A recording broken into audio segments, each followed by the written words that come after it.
Home run, Logan Sowers the first for the Gatemen this season. It was a no-doubter. Fly ball right field, Jabs charging in. He makes the catch. Boomer White's going to attempt to tag. The throw to the plate in time. He got him. The 0-1 to Matajevic hit well to center field. Charlie Warren ranging back to left center, reaching up and making the catch, crashing into the wall. What a catch by Charlie Warren, robbing an extra base hit and keeping the no-hitter intact. Oh my goodness, that was just a devastating breaking ball thrown by Spitzbarth there. It looks sort of like an ethos. The 3-1. Hit well to right field. Walker back. This one is gone. A grand slam for Jay Jabs and 6 runs for the Gatemen here in the second. That was an absolute moonshot. And here he is. Fastball in there, strike 3, got him looking. Bailey Clark escapes the jam. The 3-1. Hit well to left center field. Bird is back. He is not going to catch it. It's off the base of the wall. 1 run will score. Jabs is quickly behind him. He will score as well. It's a 2 RBI double for Andrew Kisner, and the Gatemen now lead 7-0. Now has a 2-2 to Bortles. He got him. Zach Houston comes in the game and strikes out the side. Ground ball up the middle. Grand Prix spins around, throws. What a play, Preston Grand Prix.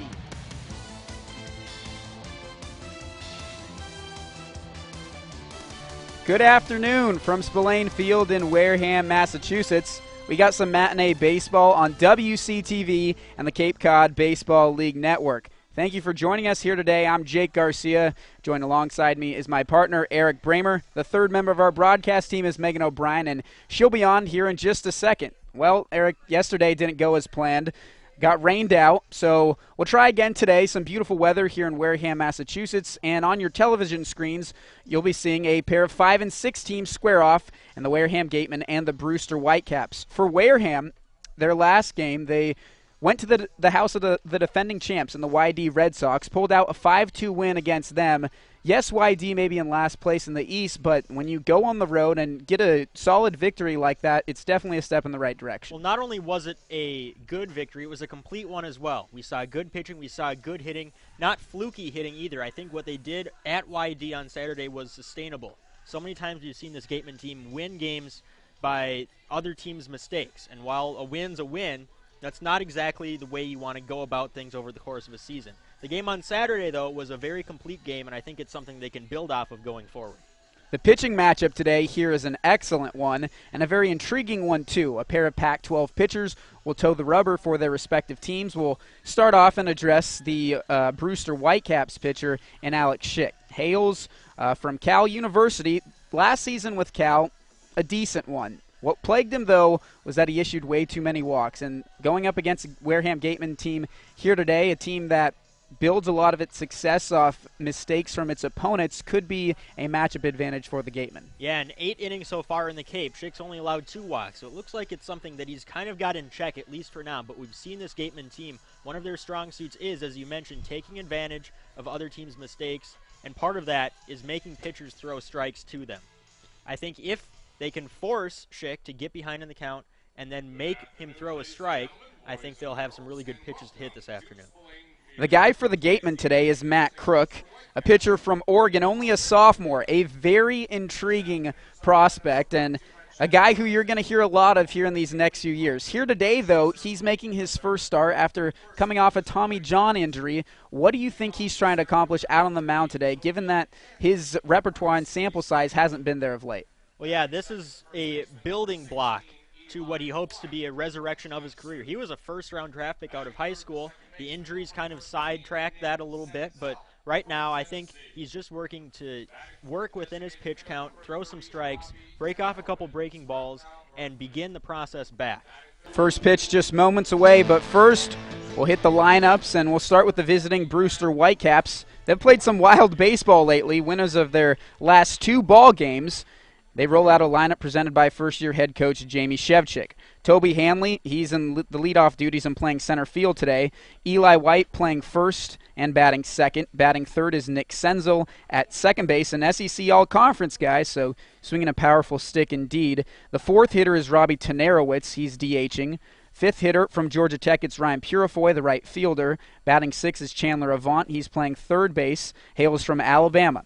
Batting seventh is Cassidy Brown, a defensive-oriented catcher.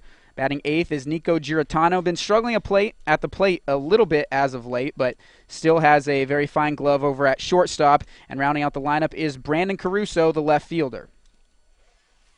We'll hit the Gatemen's lineup now. It's presented by Cooper Ferris, who's in his 15th season with the ball club. Kramer Robertson slotting in atop the order at second base. His first start with the Gatemen here in this 2015 season. Jay Jabs is in right field and batting second. Andrew Kisner is batting third and at first base. Logan Sowers in left, batting cleanup. David McKinnon, he's normally been at first base, but today he's playing DH and batting fifth. Charlie Warren, the normal leadoff hitter for the Gatemen team, slots down to sixth with the appearance of Robertson. He's in center field. And then Wes Wilson, Nick Sierra, and Preston Grand Prix round out the lineup. Eric, anything jump out to you in particular with the addition of Robertson to this lineup, the demotion, if you will, of Charlie Warren? How does that play into altering the psyche of a team that's gotten used to a specific lineup? Well, I think it's a bit surprising to both of us when we saw Kramer Robertson in the leadoff spot. Usually if someone rejoins the team or joins the team, they'll work them down low in the order like they've done with Sierra, and even Kisner I don't think was batting third from the very get-go, but I could be wrong on that. But just the general sense that you work people into the lineup instead of having them bat leadoff as Robertson is tonight. But I guess that shows a confidence in his offensive ability, his ability to change a game from the get-go. It's national anthem time here at Spillane Field. We will send you out with our crowd mic down to the field of play. Samantha Kudo, Lindsay Ashworth, Morgan Bliss, and Brianna Lynch.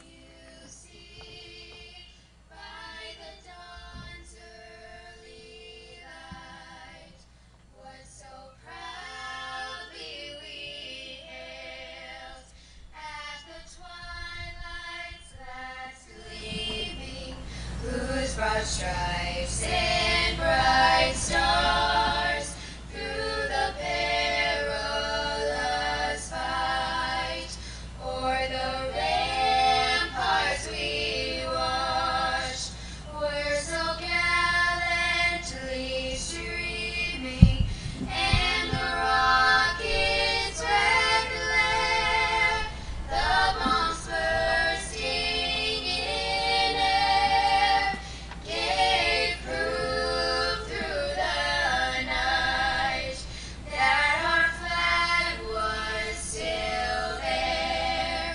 Oh, say does that star-spangled banner yet wave o'er the land of the free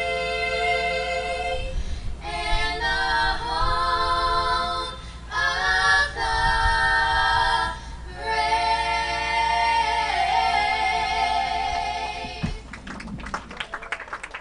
Throwing out the first pitch this afternoon, we have Gatemen. Excellent work there by the national anthem crew today. It remains to be seen, though, if the first pitch that will be thrown out for this ball game will be just as excellent as that. Our own Megan O'Brien will be towing the rubber and tossing in the first pitch. And speaking of toes, she's wearing, looks like, about 3-inch heels, so she is not actually on the rubber, probably a good thing. She might tip over. Let's break down this throw into the plate high for the first ball of this ball game, but the form seemed to be there. So Yeah, and I think the main thing that she was concerned about was bouncing it, and she did not do that. Plenty of leeway there. So Megan will depart the field for probably the last time and first time as well of her career. She will be joining us throughout the broadcast here tonight. So to set the stage a bit, again, this is a doubleheader here at Spillane Field, the Wareham Gatemen and the Brewster Whitecaps, so only 7 innings will be played in both games. It's pretty much a makeup, but it was only pushed back a day. We got rained out yesterday, so now on the what was scheduled to be an off day, we're playing some baseball. in our first year on the Cape, we've been told we're very lucky that we've only had one rainout through exactly a quarter of our regular season games. If anything, it just puts us on the same wavelength as the rest of the world, getting a Sunday off and really starting the week with a Monday as opposed to starting the week on a Tuesday. No complaints here. I'd rather play a game in this weather than what we had yesterday anyway. We'll run through the defensive alignment for the Gatemen, left to right in the outfield.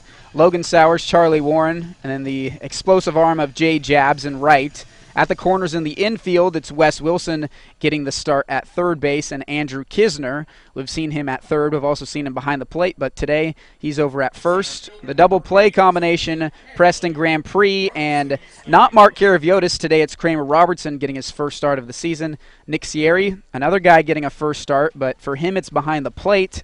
And then Matt Crook, the big lefty, will be taking the mound. Gatemen come into this ball game winners of 2 of their last 3. That comes at the heels of a 4-game losing streak. For Brewster, they have won their past 2 after losing 6. Crook, a fastball in there for a called first strike. First pitch, 3:59 here at Spillane Field, 79 degrees. Crook will be on a pitch count of between 40 and 50 pitches. The leadoff hitter is Toby Hanley. The pitch from Crook misses high and outside, so 1-1 is the count. And to our knowledge, this is the first time that Crook has faced live hitting in a game situation since before his Tommy John surgery, which happened about halfway through last year's college season. Nothing but fastballs so far, and in my discussions with other people who have had Tommy John surgery, they say that going 100%, throwing that fastball as fast as you can, and also breaking off the breaking pitch is the first real milestone. 2-1 pitch, misses inside. 3-1 is the count. Crook selected in the first round, 35th overall by the Miami Marlins out of high school. Then in his freshman year, named a freshman All-American, even though his season was shortened by an injury. Strike 2 in there. His numbers his freshman year, though, just scream success. A 1.79 ERA in 45 innings of work. Struck out 60 and only allowed 22 hits. Whenever you can allow that few hits in 45 innings of work, pretty impressive. Sierri runs out of room, so we'll reset with a 3-2 count. The count was filled without Hanley swinging at a pitch. Took 3 balls and 2 strikes, and now finally offering at one and sending it foul out of play.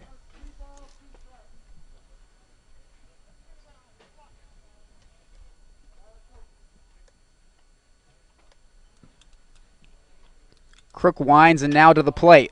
Soft liner into right field. Falls in front of Jay Jabs. A leadoff single for Toby Hanley. First baseman, number 16, Eli White from Clemson. Well, that's really been the story of Toby Hanley's season. Kind of like Jay Jabs, who he just hit that ball to in right field.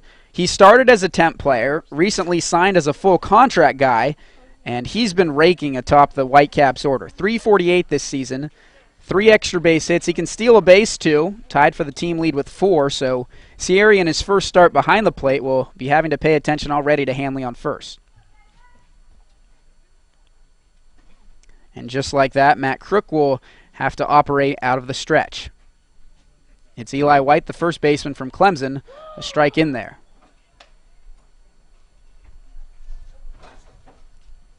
White coming into the year batting .250 in 9 games, 8 hits and 32 trips to the plate, 1 of them for extra bases, a double, and 6 runs batted in.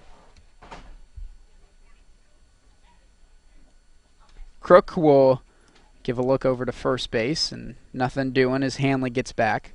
Gatemen, as you can see on your television monitors, but we'll point out the obvious anyway, all whites today here at Spillane Field, and then the navy blue for Brewster. Ground ball over to Grand Prix at short, 6-4. The throw onto first is not in time. So a fielder's choice there. Eli White will trade places with Toby Hanley, and there's 1 out. And another thing to keep an eye on, at second base, Kramer Robertson making his first appearance of the year. One of the supposed reasons that he took so long to be activated is that he is having some arm issues. And while his presence on the roster means that the powers that be deemed him good enough to play.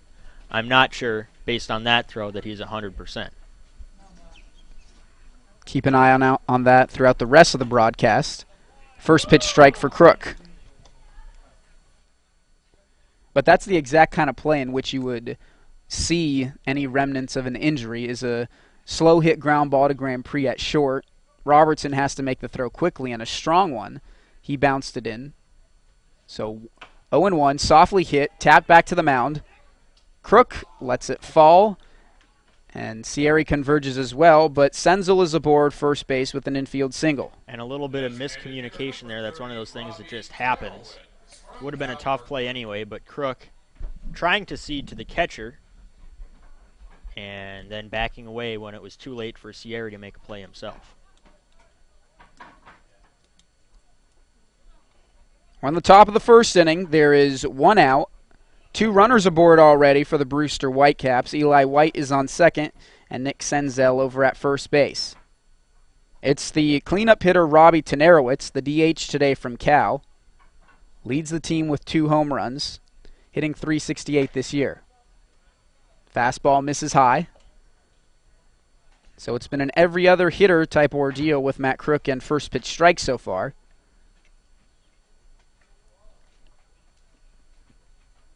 Tenerowitz teammates with the Gatemen shortstop Preston Grand Prix back at the University or UC Cal Berkeley.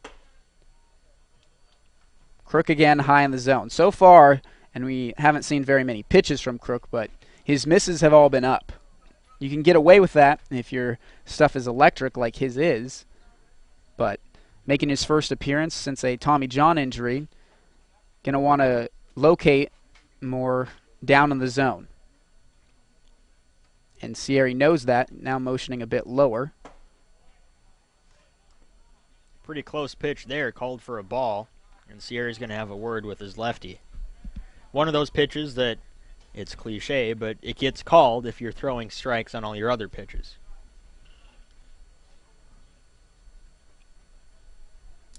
So the mound conference was a quick one. Sierra trudges back to occupy his crouch behind home plate.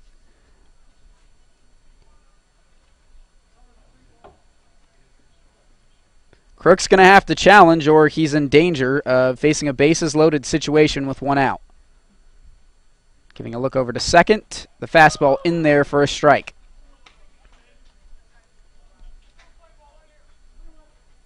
Two hits allowed here in the first. Neither of them all that well hit. A looper down the right field line that fell. Hanley was forced out by a ground out off the bat of White, and then Senzel with a little nubber back to the mound. The 3-1, another fastball, and another called strike. So Crook's battled back with 2 consecutive strikes. Now we'll see a payoff pitch with 1 out in the first.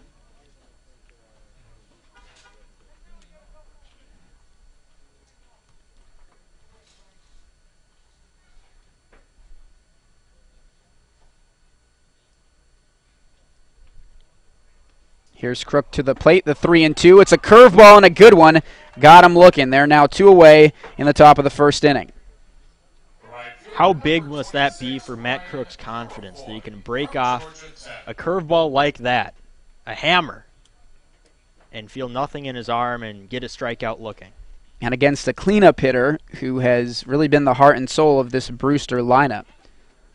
One who has a lot of pop in his bat. Crook felt the confidence, and he buckled the knees of Robbie Tenerowitz. So a big strikeout for Matt Crook, 2 away, and another fastball in there for a called strike.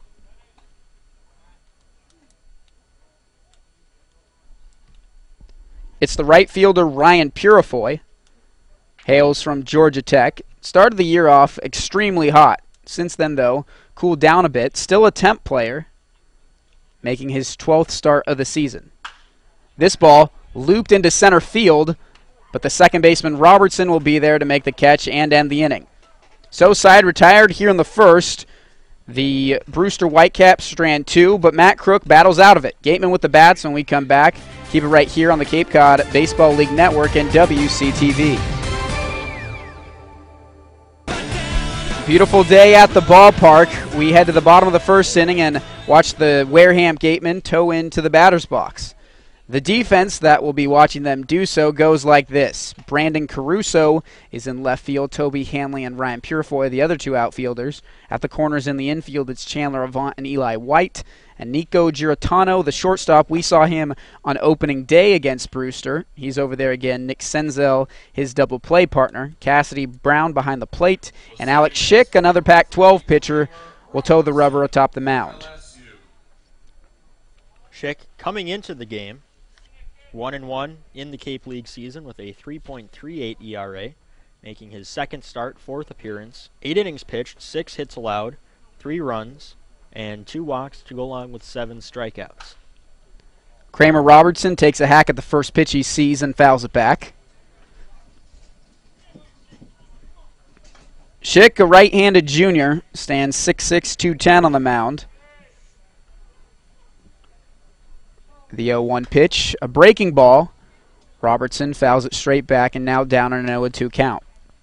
Robertson wearing white head to toe, wearing all white cleats, which you don't see very often. Looks like a clown. Chopped over to the left side and through for a base hit. Kramer Robertson sees 3 pitches in his first at-bat with the Wareham Gatemen and already aboard with a leadoff single. That was a joke, by the way. I don't think he looks like a clown. Thanks for clarifying. I don't want any angry emails. Robertson last year with the Gatemen was an all-star, so he had a very good year. At LSU this season, sort of a different story, came in as their starting second baseman. And then Jared Foster overtook him. LSU, of course, not wanting to mess around, considering they had national title aspirations. He played at least a little bit of the season alongside one of the best shortstops and the #1 overall draft pick in Alex Bregman. Here it's Jay Jabs, takes a first pitch strike.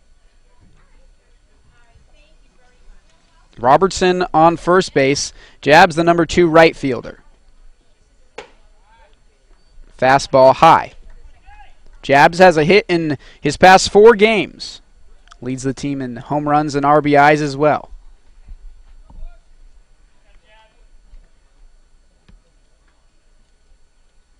Robertson takes off. The throw into second base and a head-first slide by Kramer Robertson. First stolen base of the season for him. And now a runner in scoring position with no outs for the Gatemen. We wondered why he was at the top of the lineup. Well, leadoff single, stealing second. Now he's in scoring position with nobody down for a guy who has been the Gatemen's best hitter so far this year. Jabs, an opportunity to add to his 8 RBIs so far this season. He's down in a 1-2 hole. Lets the ball travel. Chops it down the third base line. Yeah, I don't think that was a pitch that he really liked, but behind in the count, you just wait, get as much eye on it as you can, and try and send it foul. Take another shot at the next pitch. Schick from the stretch, now to the plate. This ball rifled into right field. It hooks foul.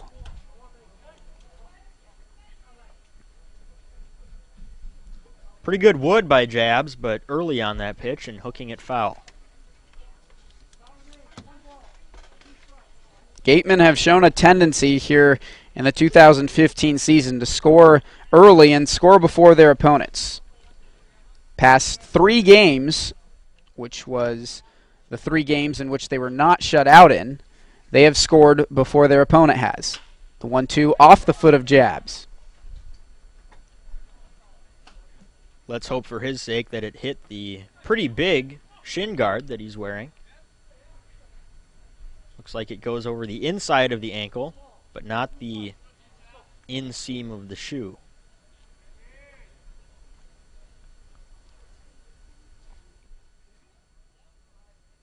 Jabs, 1 batting glove on, and a bare hand on top. Here's the 1-2, and again, off his back foot.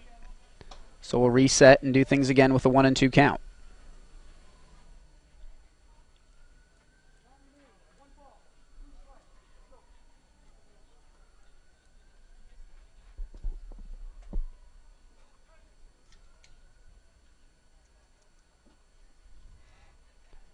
Schick getting his signs from Cassidy Brown behind home plate. And now he delivers. A curveball and a good one. Got Jabs swinging. 1 out. Jabs put up a good fight, but ultimately a disappointing result. Unable to advance Robertson to third. So an unproductive at-bat there from Jay Jabs. Didn't move Robertson over. Robertson's still on second base, and now it's the duty of Andrew Kisner. Kisner seeing the ball well so far this season, hitting .313, and after a few hitless ball games to start off his year, 5 for his last 12. Takes a first pitch, a fastball, and it was close, but the count is 1-0. And of those 5 hits, 3 of them were doubles. He hasn't just been hitting the ball, he's been hitting it to the gap. Any base hit would surely score a run, given the speed of Kramer Robertson on second. Curveball, again close, but again out of the strike zone.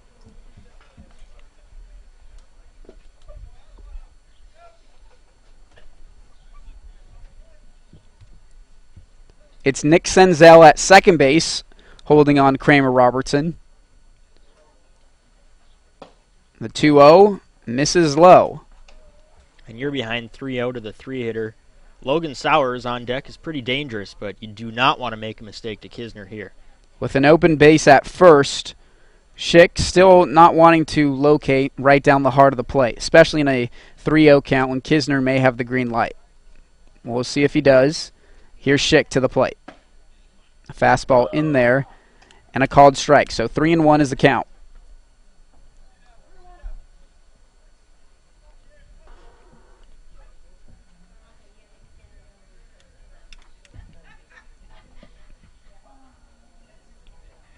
An RBI opportunity for Andrew Kisner. He was on that pitch. He fouls it straight back, and I don't know if our camera picked it up, but shook his head after that. He wanted that one, and he was right on it. And Senzel looked like a bit of miscommunication going to the bag as the pitch was being delivered. The entire right side was wide open for Kisner had he made contact with that one and put it in play.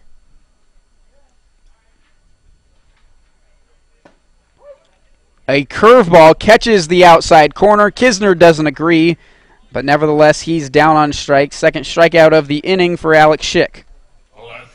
Now it's left to Sowers. From Indiana. Sowers batting .244 on the year.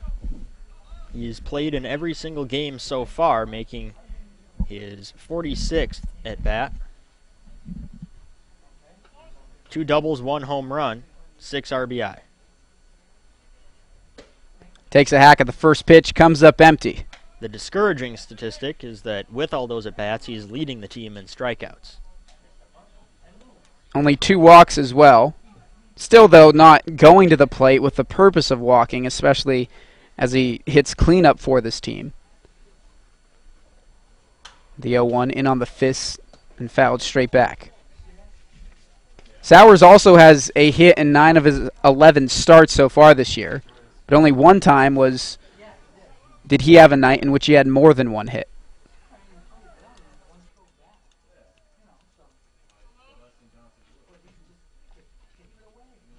Down in an 0-2 hole with 2 away. Bottom of the first inning. Schick pumps a fastball, and Sowers swings through it. So a leadoff single and then a stolen base from Kramer Robertson goes unanswered as Schick retires the side on 3 straight strikeouts. We'll head to the second when we come back. Back out to Spillane Field. It's the Wareham Gatemen against the Brewster Whitecaps. Second time this season these 2 teams have played against each other. First came back on opening day. And for the Gatemen, one of their 4 losses this season coming against Brewster. One of their 4 losses against the East coming against Brewster. First pitch and tapped softly. Wilson on the bare hand, and it trickles foul. It hasn't really come up much in our games at Spillane Field, but another peculiarity to add to the long list of peculiarities of this playing field, the baselines between about 10 feet in and going to about 5 feet short of the bags are the borders between the infield grass and the gravel. They don't chalk it. They don't stripe it. If it's in the grass, it's fair. If it's in the dirt or the gravel, it's foul. A good pitch there from Matt Crook. And now a quick 0-2 count to the 6-hitter Chandler Avant. Makes it really easy on umpires to And us. discern, and us, whether or not a ball is fair or foul. Crook pulls a string, and he got Avant swinging one away. The catcher, number 12, Cassidy. Well, so far, I'm pretty impressed by Crook. Got into a little bit of trouble in the first with a bit of erratic pitching, but 2 soft hits, and he pitched out of it by getting an impressive strikeout of Tenerowitz on that breaking pitch, and now a strikeout on a fastball to begin the second. Crook missed everything there on that last pitch. Completely got away from him, so an easy take for the catcher Cassidy Brown. And a little bit of a smile. Once in a while that happens, can't take it too seriously. That time he dials up the radar gun, but misses for a ball on the fastball. Brown, the catcher from Loyola Marymount, has a home run this season, but only checking in with a .200 average. Crook battles back, and a fastball catches the inside corner.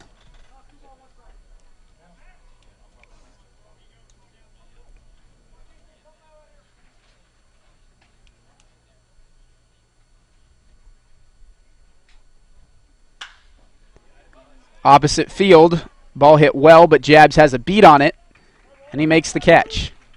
Not without issue, though. A little bit of a leap there. The wind here at Spillane Field on this Monday afternoon is light, but still apparent. The American flag right behind J. Jabs in right field, blowing towards the left center gap. A good swing there from Cassidy Brown to level up the fastball from Crook, but 2 quick outs in the second inning.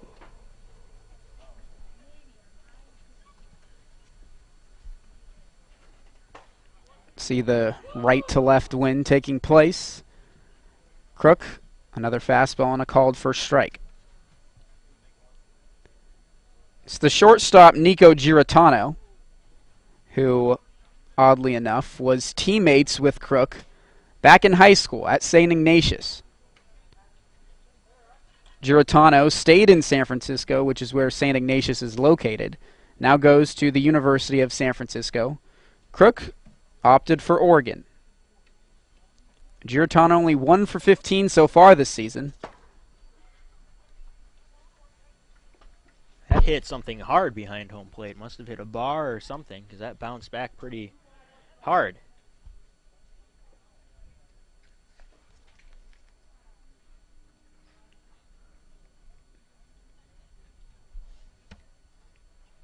The 2-1 pitch. Giratano lifts that one into center. Well hit, but Charlie Warren is there. Camps underneath, and he makes the catch, and inning over. A 1-2-3 inning after allowing 2 base runners in the first. Matt Crook gets through the second inning. Bottom of the second, when we come back, it'll be 5, 6, and 7 for the Gatemen. Gatemen half of the second inning. It's David McKinnon, the 5-hitter, who will await the first pitch of his at-bat from Alex Schick. Brewster's had a wild beginning to their season. Started 3-0 and were atop the standings in the East. Foul ball off the bat of McKinnon. Then opted to lose their next 6. And now they've won 2 in a row. And those past 2 wins, very exciting wins as well. 16 runs against Catuit, a game that then ended in 7 innings because it was just getting too late after 16 runs were scored. And their second win came on a walk-off walk. So a knack for the exciting so far this Brewster club has been. McKinnon on the 0-2 stays alive and pokes it foul. Is a walk-off walk exciting, though? Yeah, because it's so odd. It's the most anticlimactic way to end a game. It's an odd way to end a game, and I think people just get pumped about that. All right. Just like we mentioned this before on an earlier broadcast when I called for the abandonment of throwing 4 straight balls on an intentional walk. You said it's worth it the one time the pitcher throws the ball away. revisit that in a second. The 1-2 pitch, softly hit to right field. Ryan Purifoy is there, and he makes the catch. I'm not calling for the abandonment of the walk-off walk, though. I think that was a very extreme stance to take. No, but my premise about it was that I wanted it to say, I think it saves time if you don't have to throw 4 balls in a row. And you said it's worth it. It's all worth it if you get to see that one instance in which this happens. So you're, in a sense, you're basing yours off of excitement. I'm basing mine off of excitement too. Lack of excitement. No, a walk-off walk is really exciting. We're just going to have to agree to disagree on this. Okay. Charlie Warren now, who's batting 6th today after having all 6 of his 7 starts come in the leadoff spot. And rightfully so. He's been on base in all 7 of his starts. So that 273 average looks a lot better when it's coupled with a 429 on base percentage. Only playing in his 8th game, but already tied for the team lead in walks.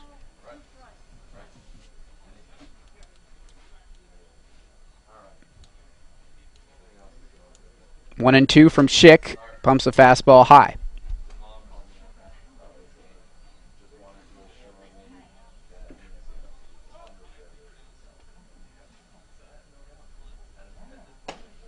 Two and 2, a fastball by the bat of Charlie Warren. 2 quick outs in the 2nd inning as Wes Wilson steps in. And 4 strikeouts already for Schick. He struck out the side in the 1st and now 1 here in the 2nd. He only had 7 strikeouts in 8 innings so far this season. Not really indicative of a strikeout pitcher, but looks like he has his A game today. At Cal, though, this past season, 36 innings and 46 strikeouts. So the potential there, and now perhaps actualizing. Close. Actualizing. There we go. That's the right word. In his 2nd start for the Brewster Whitecaps. 1-1 now the count to Wes Wilson.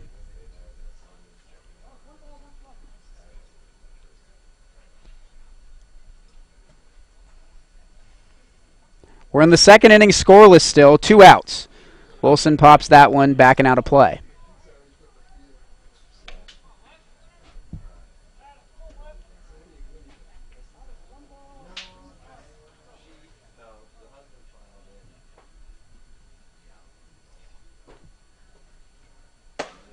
Fastball misses outside. Count goes to 2-2.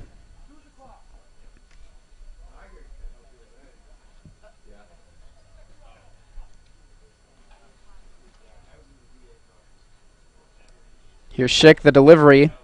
Fastball that time misses up and inside, and so the payoff pitch to Wes Wilson awaits. Unfortunate but understandable that there's a light crowd here at Spillane Field this afternoon. A rescheduled game from yesterday, and it starts at 4 o'clock on a weekday. But one of the byproducts of that is nice is that we can hear the umpire, who is making a point of being very vocal with the counts and everything else. The 3-2 pitch bounced in there. He did not go according to the first base umpire. Wes Wilson now on first base with a 2-out walk. And now Nick Sierri taking off his shin guards in the on-deck circle. He's come around a little bit recently.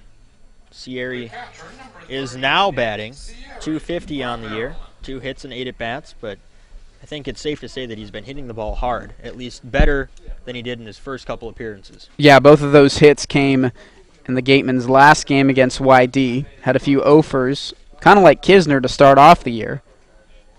But with 2 hits against YD now, boosting that average up to .250.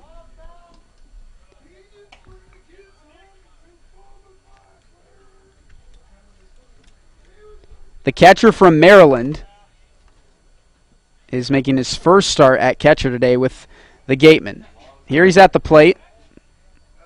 The 1-0 becomes a 2-0 as the breaking ball misses in the dirt.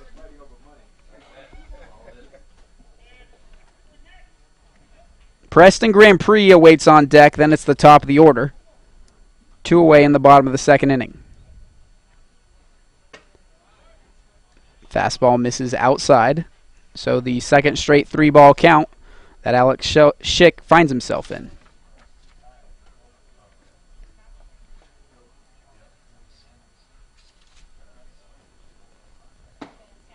Sierra takes all the way.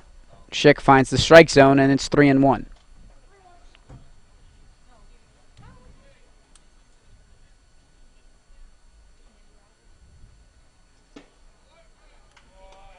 A 5-pitch walk, and back-to-back walks for Alex Schick. Wilson now on second, and Sierra waltzes down to first base. And now Schick's teammate at Cal, Preston Grand Prix, stepping to the plate. And a very hot Preston Grand Prix, too. 6 for his last 11 at the plate, which boosted his average nearly 200 points. Got off to a slow start, but now starting to come around at the plate. He has an RBI situation awaiting him with runners on first and second.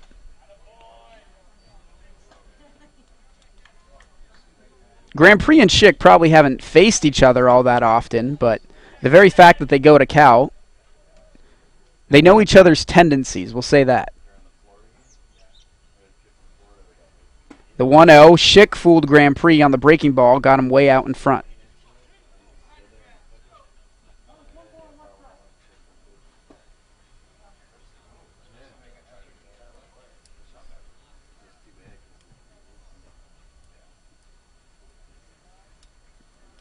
First and second situation. Here's the 1-1.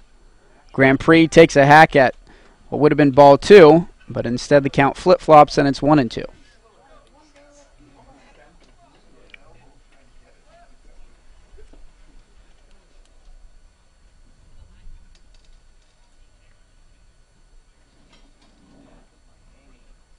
Here it is, a curveball. Grand Prix stays alive and battles it foul.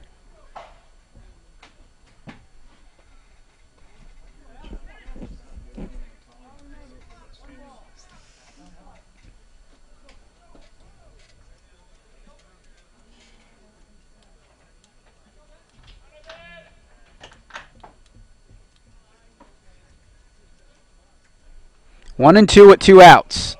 Another breaking ball. Trying for third is Wilson, and he's gunned down. And Cooper Ferris disagrees, and so do I. Well, everyone else is vacating the field, so we'll vacate the airwaves. A first and second situation turns into 3 outs in the bottom of the second inning. For Brewster in the top of the third, it's 9 and then the top of the order when we come back. Well, just as promised, Matt Crook's first start in a Gatemen uniform was the short one.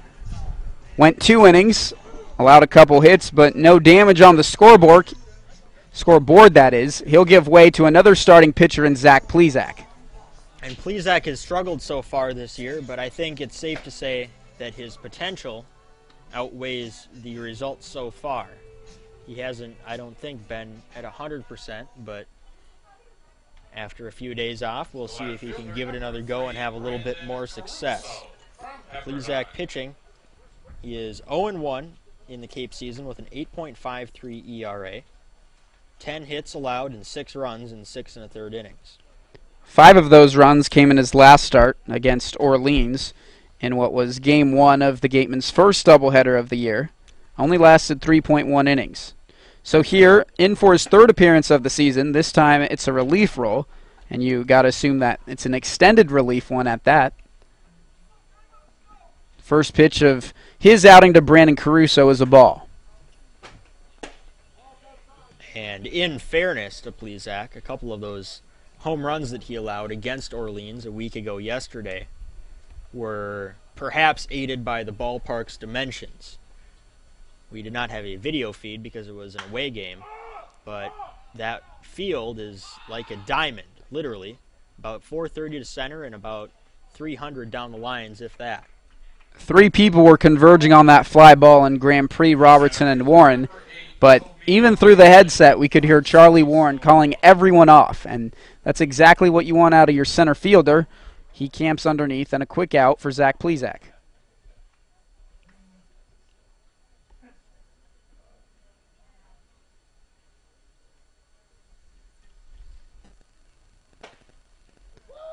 Now top of the order, it's Toby Hanley, one of 2 singles in the first inning. He was out at second base on a fielder's choice. Plesac, a fastball, curveball, and change. Fastball not overpowering, high 80s, occasionally touching low 90s. But that changeup of his and curveball as well are really his go-to pitches when he needs them. We're on the top of the third, scoreless. In on the fifth, and Toby Hanley got around on it, and it's a home run. We lost it, sort of, down the third base line, but Toby Hanley keeps it fair and keeps his hands inside the ball. And a home run for the leadoff hitter. Yeah, I did not think Hanley got all of that one. Looked like he was jammed, but he still used that strength to push it out to left field. Number 16, Eli White. So home runs again proving to be an issue for Zach Plesac. He allowed a few of them in his last outing, and just 2 batters into this one, Toby Hanley takes him deep.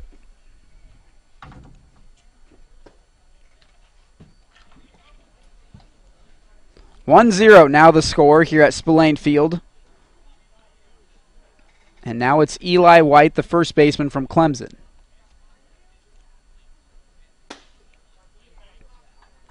I was just getting done with saying that Plesac's fastball wasn't overpowering, and he decides to locate on the inner portion, and I guess that's what happens when hitters, I guess, maybe cheat a bit and get those hands out in front and find barrel the baseball.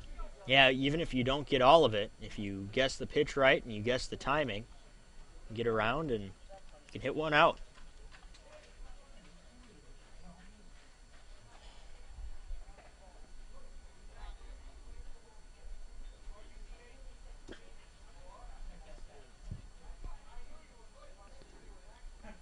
Plesac in a 2-0 hole, and now he falls into a 3-0 hole.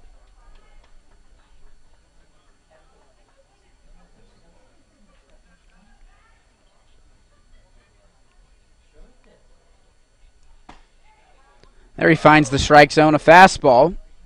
Count goes to 3-1. And again, you can kind of treat this as the 5th inning because in this scheduled doubleheader, the games are only 7 innings.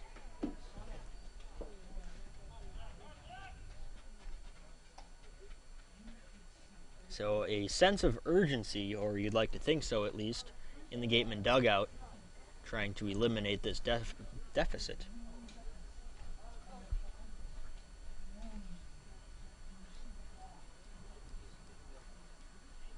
Plesac, after allowing home run, doesn't want to allow a walk, and he misses with the fastball, so Eli White is aboard.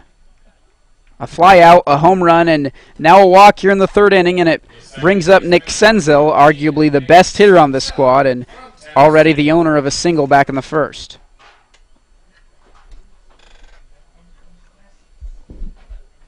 Senzel coming in with an opportunity to extend this. Plesac, after walking a batter, probably eager to throw a strike here on strike 1. We'll see if Senzel is taking or if he's swinging away.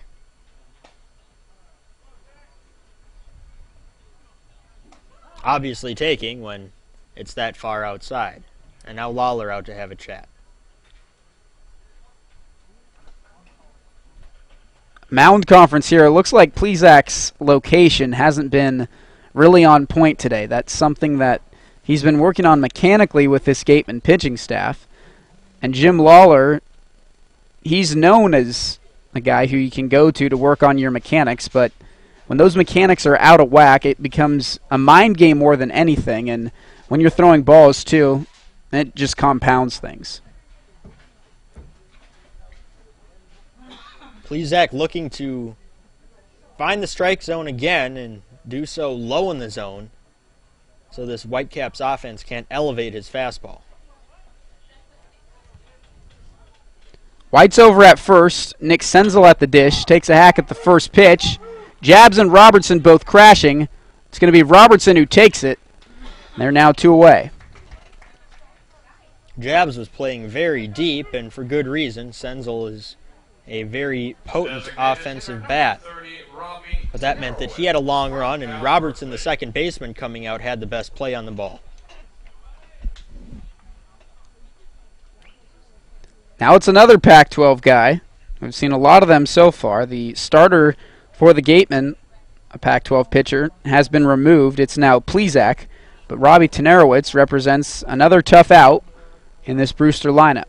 struck out in the first inning. Here he takes a first pitch breaking ball from Plezak.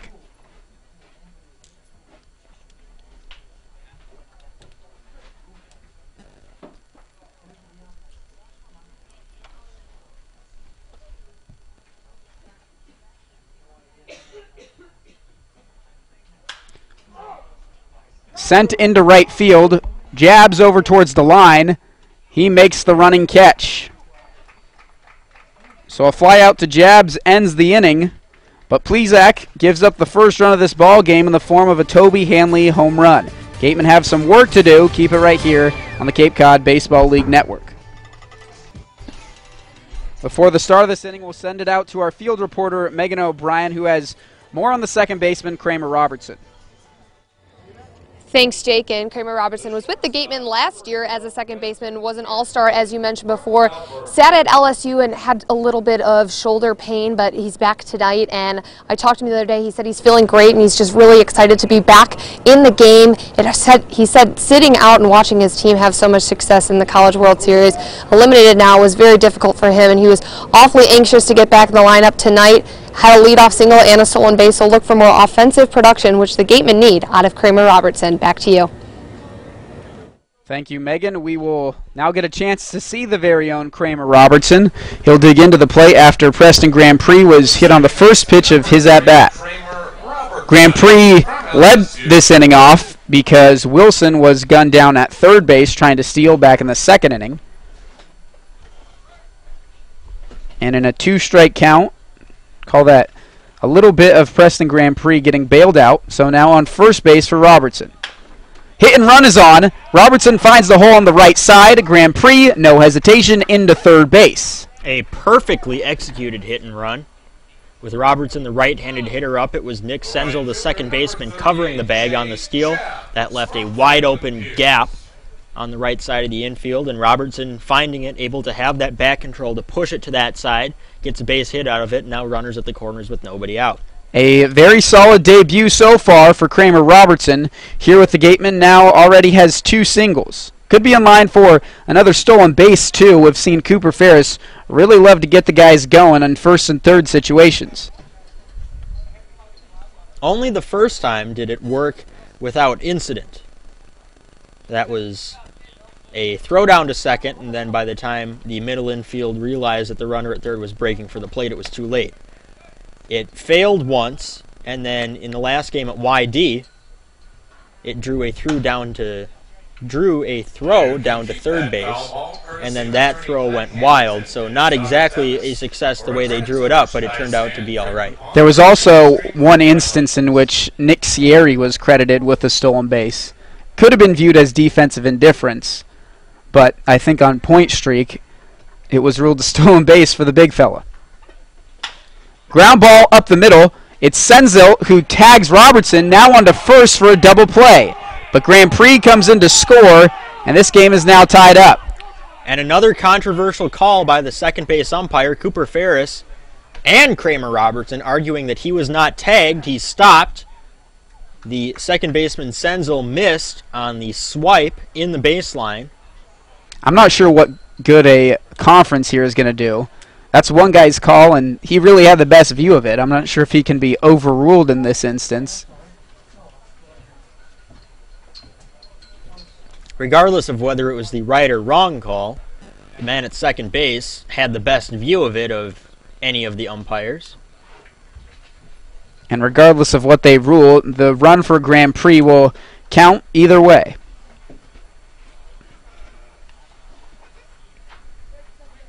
Oh, and wow. They reverse the call, and Robertson's safe at second base. And here comes Shevchik. The first-year head coach from Keystone College wanting a clarification as to why this ruling on the field was reversed. Jabs is happy he'll be credited with an RBI instead of wrapping out into a double play. Shevchik going back to the dugout. There's not a whole lot he can do. You can't ask the umpires to meet again, but definitely a rare occasion to see the umpires overrule a base umpire's decision. And Shevchik can't really get too mad at the home plate umpire. It wasn't his call. He probably was the one who came to an ultimate decision, but his rationale for making it probably not expressed in that conversation. Scored a 4-3, Jabs grounding out to Senzel. An RBI scoring Grand Prix from third, and then Robertson advancing to second. So another RBI opportunity for Andrew Kisner. Struck out looking back in the first on a fringe strike on the outside corner. Here with a quick 2-0 count. In his last at-bat, he got ahead in the count, 3-0. And then watch Alex Schick on the mound pour in 3 straight strikes. 1-1 in the bottom of the third. The back pick is going to go to Senzel on to third, and that time they got Robertson. So the call, the controversial call, doesn't end up mattering at all.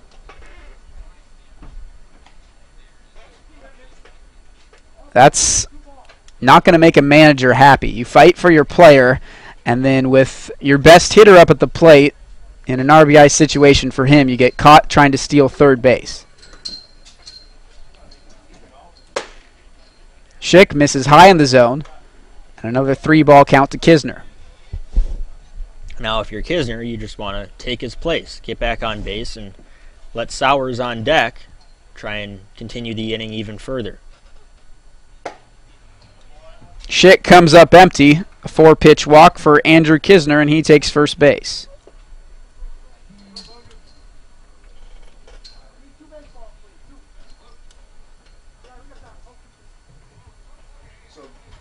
And now a chat on the mound. Nobody warming up in the Whitecaps bullpen, so this is just to calm Schick down a little bit and help him regain his command. He walked 2 in the second inning. He has walked 1 in the third, as well as hitting Preston Grand Prix on the first pitch of the inning. He came around to score. Talked about Schick's command in the open a little bit, but it's something that has given him a lot of problems, at least at Cal. You look at his numbers and see a 195 batting average against and say, wow, this guy's lights out. Well, he is lights out when he keeps runners off the base paths. A 4.21 ERA, and you could attribute that to 5.29 walks every 9 innings. He's a reliever at Cal, but averaging that out, that's a very high rate, especially for a relief pitcher.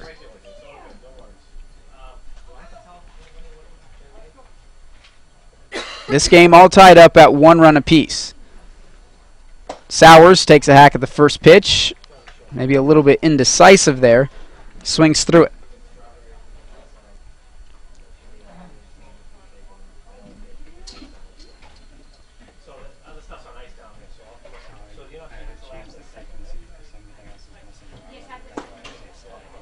Schick misses low in the zone. A fastball, and the count evened at 1.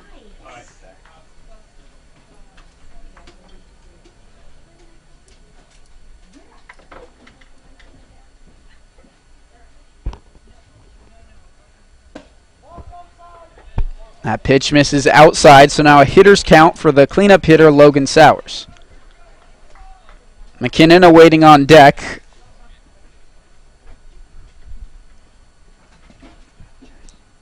The 2-1. Sowers unable to square it up, and he fouls it back over the bleachers.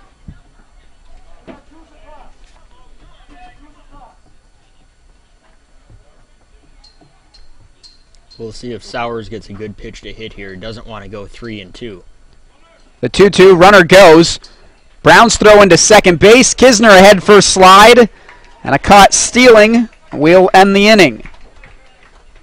But the Gatemen get a run here in the third. And not this game at 1 run on an RBI ground out off the bat of Jay Jabs. We'll head to the fourth. Keep it right here on the Cape Cod Baseball League Network and WCTV. We head to the fourth, a tied ball game at 1 run apiece. The Brewster Whitecaps got a run in the third, thanks to a Toby Hanley home run. The Gatemen answer in their half of the third on an RBI ground out from Jay Jabs. It's the 5, 6, and 7 hitters. Ryan Purifoy up first. A good breaking ball there from Zach Plezak and a called strike. Yeah, Purifoy ducking away in that one, and then grazing the inside corner for a strike. Nearly an identical pitch there. That time not ruled a strike. Thanks to our left field cam, you can see the crowd on hand. Eric mentioned the very nature of this game. A rain out yesterday. More on that in a second. This ball hit a ton into center field. Warren on his horse. He's not going to get there. Off the base of the wall.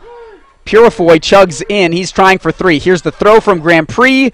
And a head first slide from Purifoy. He's in there with a leadoff triple. Looked like Warren had a little bit of trouble with that out in center field, maybe anticipating a different bounce off the wall, if it hit off the wall at all. It took a little bit extra time getting that in, and that might have allowed Purifoy to reach third safely. It'll be ruled a triple, though, a leadoff triple for Purifoy. Coming into the game, Purifoy was 4 for his last 20. Still had started every single game, but now on third base with a leadoff triple, and now Chandler Avant will step in, and the infield drawn in for the Gatemen. That's Purifoy's first extra base hit this season.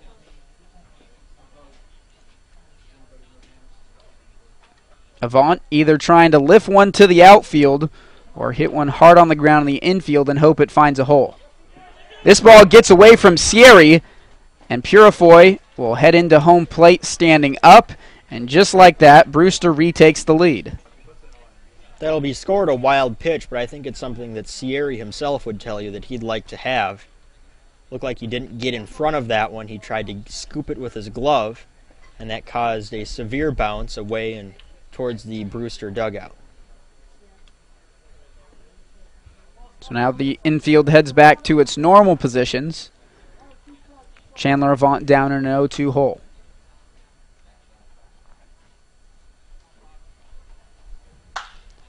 Well out in front of that breaking ball, and Avant hit a shot down the third base line.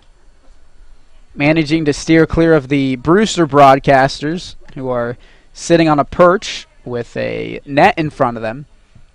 We've seen 2 go into the net, right? 1 in the exhibition game, 1 in the Bourne game. Correct. A good breaking ball there from Plezak. Avant doesn't offer at it, and Sierra slides over.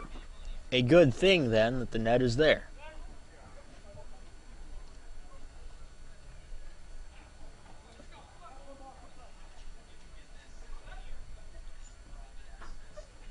No outs, top of the 4th inning. Count evened at 2 balls and 2 strikes. Again, both these teams sitting at 5 and 6 on the season. Wareham, though, tied for second in the West, as Falmouth is 5 and 6 as well. Bourne has won 4 in a row. They're now 4 and 6. Hyannis atop the division at 8 and 3. Over in the East, Brewster's 5 and 6 record, not getting them as far as Wareham's. They're sitting in 4th place. The 2-2 count, lined into center field and dropping for a base hit. 2 straight hits to start off the inning for Brewster. Zach Plezak proving to be pretty hittable so far here, at least early. Yeah, and I'm not sure what to make of his early struggles. We don't have him gunned right now, but certainly hope that his health is all right, maybe just a bit fatigued from the long season.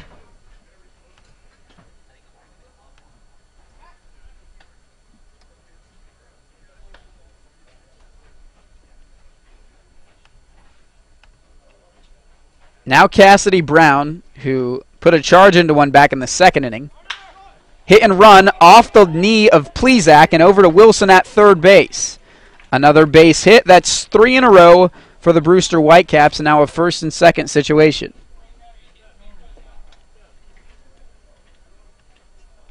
And looks like the trainer out. Make sure everyone's all right.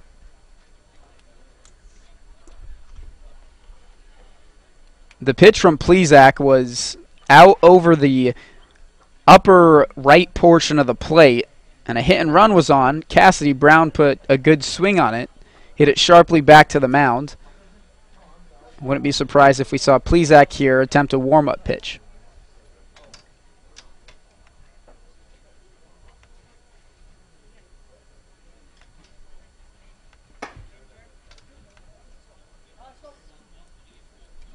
Plesac appears to be okay. And so now he'll face the shortstop and the switch-hitting Nico Giratano. The shortstop, number 7, Nico Giratano.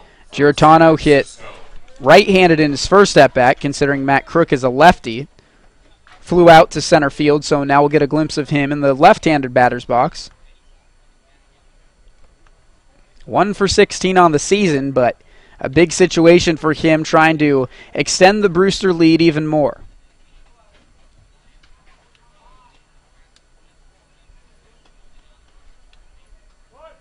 He shows bunt, pops it straight back. It was high in the strike zone from Plesac, and so he steals a first pitch strike.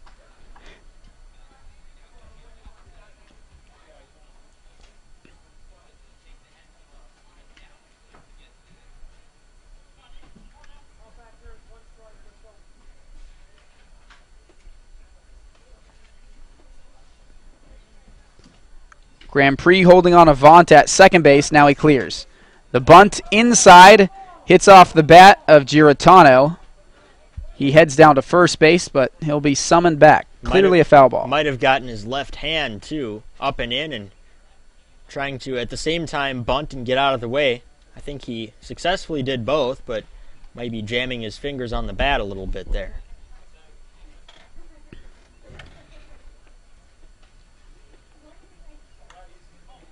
Well, he's not going to convince the home plate umpire that indeed hit him. Well, I mean, he did offer the pitch, too, so it would be a foul ball. Still trying to make his case, though, heading on down to first base and kind of pleading and motioning with his barehanded hand. Here's the pitch. It's bunted back to Plesac. His only play is at first base, and he takes the out. And that'll work, although he's going to be shaking his hand for a little bit. He gets the bunt down, and the runners advance. The left fielder, number 3, Brandon Caruso from Pepperdine. Cassidy Brown up to second base. Chandler Avant, 90 feet as well. He's now on third. So 1 out for Brandon Caruso, the 9-hitter. Again, infield going to be pulled in.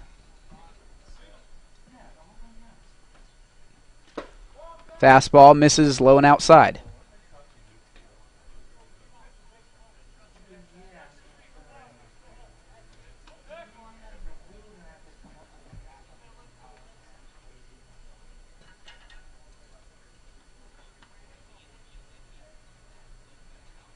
The 1-0 pitch, a breaking ball, nabs the inside portion of the plate to even the count. Not sure what Caruso thought of that call, but a generous inside part of the strike zone for Plesac. In the outfield, we've seen the arms of Jay Jabs at least. He has a great one. Logan Sowers, Charlie Warren, average arms. So if a ball were to be hit to the outfield, Jabs would be the preferred choice.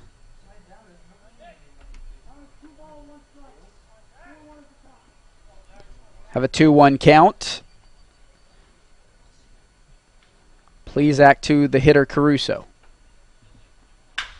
Ground ball to Grand Prix, and he has the runner on third, Avant, and a rundown. On to Sierra at home. Now it's a pickle. Caruso's going to take second base. All very confusing here. Now they have Cassidy Brown hung up in a rundown. And that time, they chase Brown back to third base, and no harm, no foul. We'll do the exact same situation, this time with 2 outs. And I believe that was all handled correctly by the officiating crew, because Brown did vacate the base before Avant did go back to third. So Avant still at third, and the batter, Caruso, going all the way to second on a fielder's choice. Not sure what the initial play on there was for Brewster, but Avant on third base seemed to be thinking that he was going on contact. The ball hit right to Preston Grand Prix. He recognized that. Opted to throw to Sierra. Sierra ran Avant all the way back. So it turns out it's Cassidy Brown who's the out. And the casualty, first pitch ball from Plesac.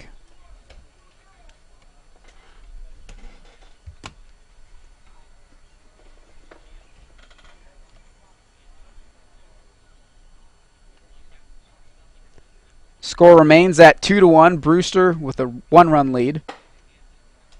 Plezak not out of it yet. It's Hanley who has cost him a few times. Singled against Crook in the first, and then scorched a home run in the first at-bat he had against Plezak.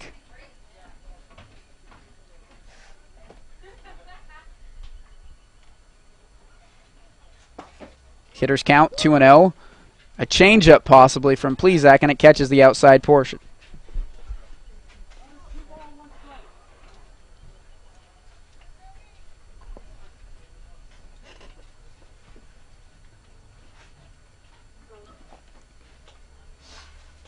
Two and one with two away.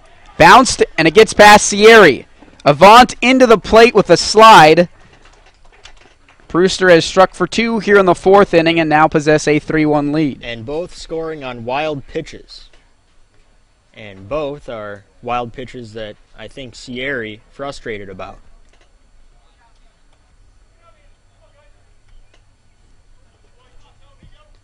Sierri making his first start behind the plate today for the Gatemen. Neither were on him, but like Eric has said, both have been instances in which he wish he had back.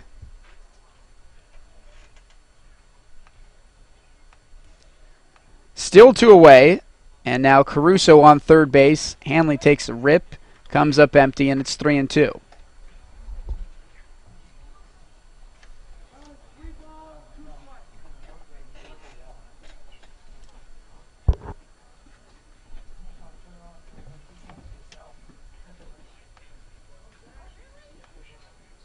Two away in the top of the fourth. Here's Plezak to the plate, and he walked the leadoff hitter Hanley. A first and third situation with two outs. The first baseman, number 16, Eli White from Clemson. Plezak has faced 6 batters in this inning and has only retired one of them, and that was on a sacrifice bunt. The other out coming on a fielder's choice.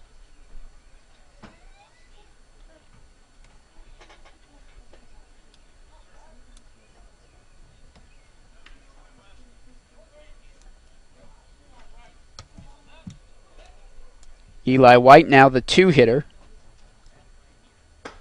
Plezak misses up and out, frustrated with himself as well. 2 runs this inning for Brewster, both scored on wild pitches. All told, they've knocked 3 hits against Plezak, at least in this fourth inning, 4 total. Plezak already behind in an 1-0 count. 31 move there from the right-hander, something that's been outlawed at the professional level, but here in the Cape Cod Baseball League, still a form of deception, if you will. The 1-0 runner goes, and again it gets past Sierri. He can't locate it. Caruso into the plate, and taking 2 bases is Hanley. He's now on third. And I think that one will be called a passed ball, because that was something that Sierri might have been close to the dirt, but he should have caught that one. We'll let the official scorer of the Cape Cod Baseball League have the final say, but yeah, I agree. Yes, it is going to be a passed ball. So 2 wild pitches and a passed ball, allowing all 3 runs in this inning to score. The 3 hits this inning for Brewster going a long way to put those runners on base, but then Plezak faltering with runners in scoring position.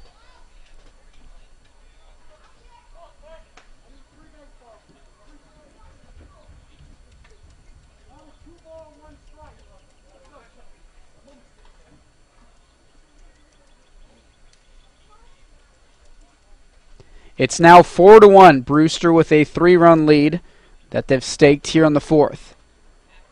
That time Sierri keeps it in front. Plezak had confidence when he bounced the breaking ball.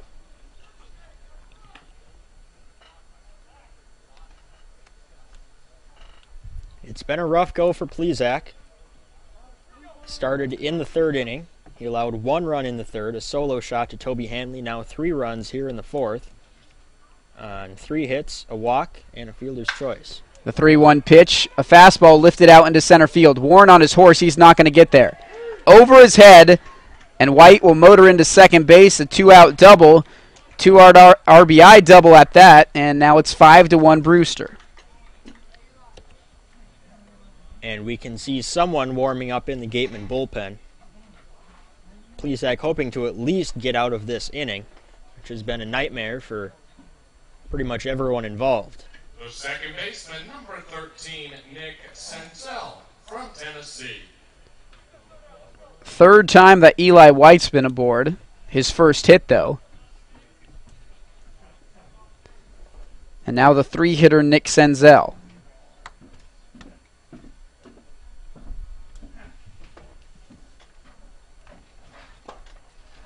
Bounced and backhanded there by Sierra on a fastball.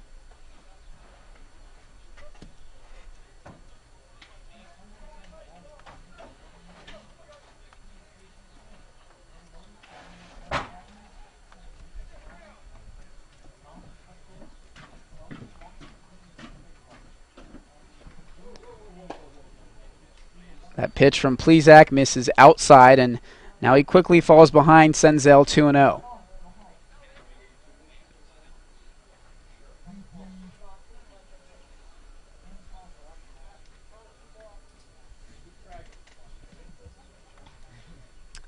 And with 2 balls, we will see 2 straight more. Gatemen opting to walk the 3-hitter Senzel and utilize the open first base, and that would get them to Robbie Tenerowitz, the cleanup hitter.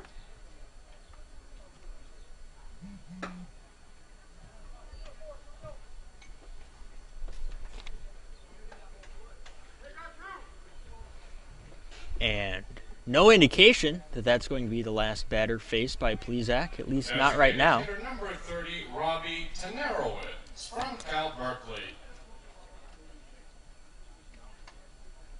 9th man to bat for the Whitecaps, Robbie Tenerowitz. So Brewster, 1 batter away from batting around here in the 4th inning. Plesac still struggling to find that strike zone. Tenerowitz struck out in the first, flew out in the 3rd inning. Takes a hack at the first pitch. He was on it, but he fouled it back.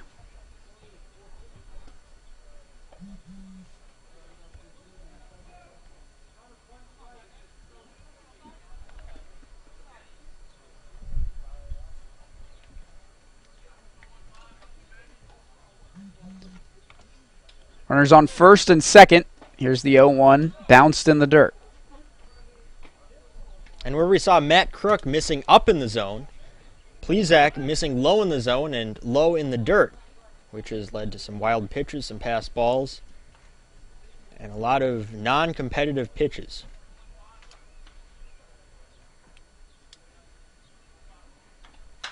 That time into the strike zone. Into right field where Jay jabs. He's still running, and he makes the catch on the foul line.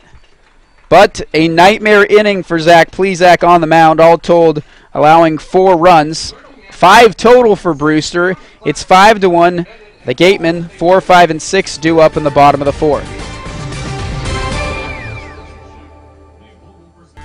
The offense now tasked with a 4-run deficit. It's Logan Sowers, David McKinnon, and Charlie Warren due up for the Gatemen in the bottom of the 4th inning. Time running out, too. Quicker than normal, considering the doubleheader today here at Spillane Field calls for only 7 innings. The Gatemen in their last doubleheader against Orleans, which was their first of the season, went 0-2, and here with only 3 1/2 innings to go, in danger of dropping to 0-3 on doubleheader days. Sowers struck out in his first at-bat. Here on the 2-0 count, hacks a fastball straight back. Alex Schick still out on the mound. He's gone 3 complete. Allowed a pair of hits and walked 3 batters too. The lone run he allowed came back in the 3rd inning. Here with the 4-1 lead, really his prime task and his main goal is to throw strikes up there. Looks like there are 2 righties tossing in the bullpen. But Schick, given a 4-run cushion, might be out there as long as he can go. 3-1 to Sowers, fouled back.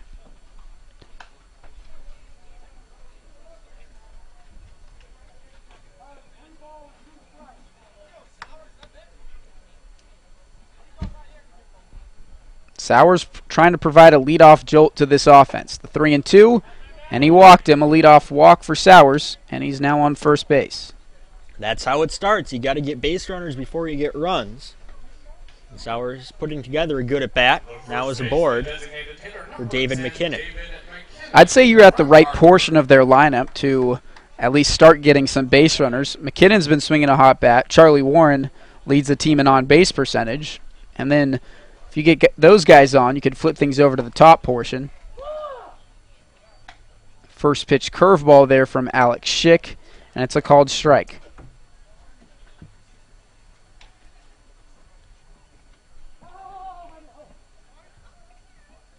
McKinnon calls time.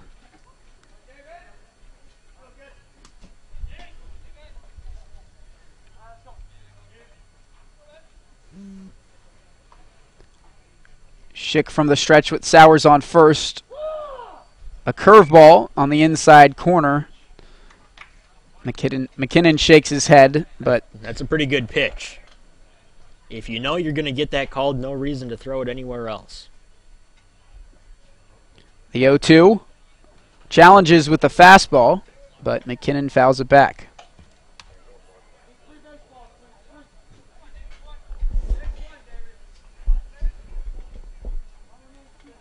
Charlie Warren awaits on deck. Wes Wilson in the hole.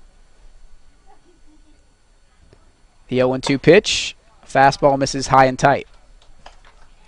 Something interesting that I've noticed about McKinnon and his stance and his swing is that he brings his hands out a bit more than the usual player. And in that pitch that was inside, not in danger of hitting his body, but almost hit his hands. Breaking ball in the dirt. He did not go. Good job by Cassidy Brown to keep it in front. The other thing, even without 2 strikes, he chokes up a little bit more than normal. And with 2 strikes, it's especially pronounced. Has that orange tape around the lower portion of his bat and a few inches showing. Breaking ball, a good location again from Schick. McKinnon fouls it off. That's Little League advice, isn't it? On 2 strikes, choke up a little bit. I think it's advice for any league. 2 strikes, shorten up. Not something you see in practice at higher levels very often.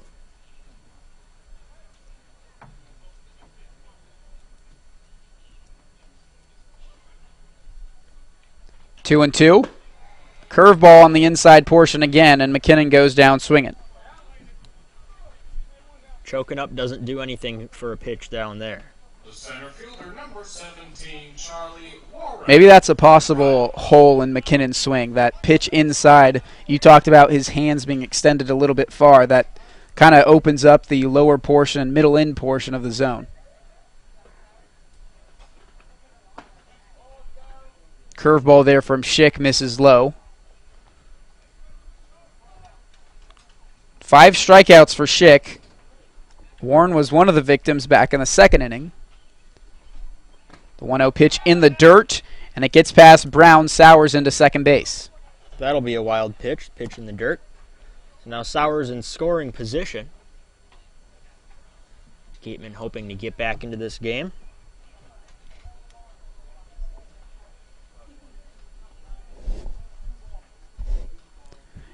Brewster with a 5-1 lead. 4 of those runs coming in the 4th inning, 1 coming in the 3rd off a Toby Hanley home run.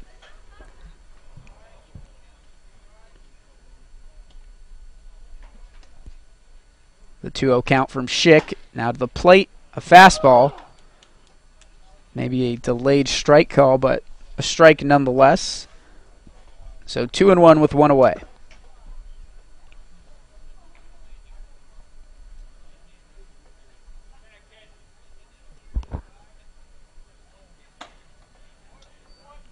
Schick fell off the mound a bit there. He misses outside. It's 3-1.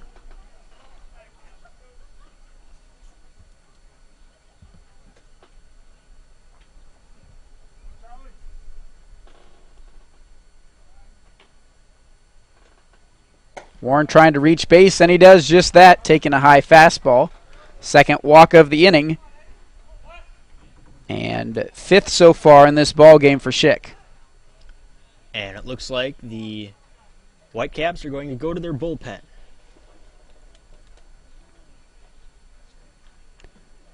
Head coach Jamie Shevchik motioning to his bullpen. And we'll see a new pitcher. Another right-hander for this Brewster Whitecap team. We'll tell you all about him on the other side of this break. Gatemen with runners on first and second. New pitcher for the Brewster Whitecaps, it's Trent Patton. It's been a Pac-12 pitcher affair so far in this ball game. Patton coming from the University of Oregon, a 6'3", 225 right-hander. A little bit about his arsenal. His fastball, 88, sits around 88. Slider goes from 78 to 81. Has a changeup as well. A reliever for Oregon. Started his freshman year, but here in a relief role for the Brewster Whitecaps as well. So far this season, made one appearance, thrown an inning, notched a strikeout in that inning. So making his second appearance of the season against the Gatemen, and will be tasked with a first and second situation with one out in the fourth. Interesting that Shevchik and the Whitecaps go to a guy who is so inexperienced, at least in the young season, with a pretty important batter coming up. Wilson representing, well, the on-deck hitter, Sierra representing the tying run, Wilson representing the third run of this inning, and he has a little pop, too. Patton to the plate, the fastball, he alluded to in their first strike.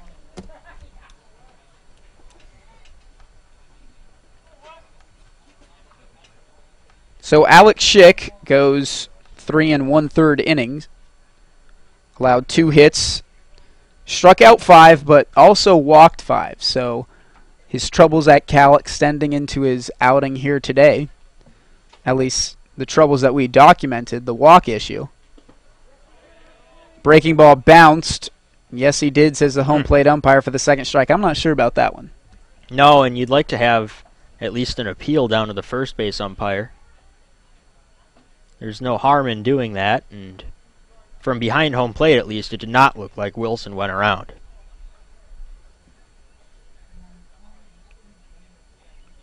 So Wilson now down in a quick 0-2 hole.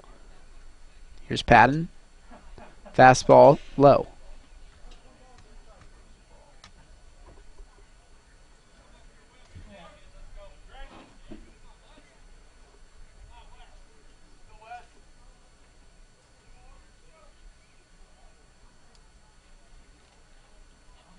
One-two fastball bounced high in front of the plate.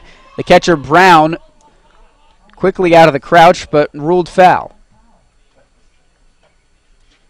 I think had that ball been given the chance, it would have gone fair, but Brown had to scoop it up at the apex of its hop there, or else I think everyone would have reached.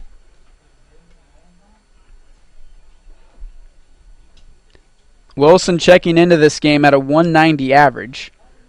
Did draw a walk back in the second inning.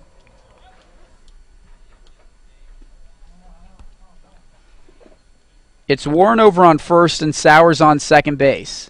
Gatemen trying to cut into this 4-run deficit. One out, the 1-2.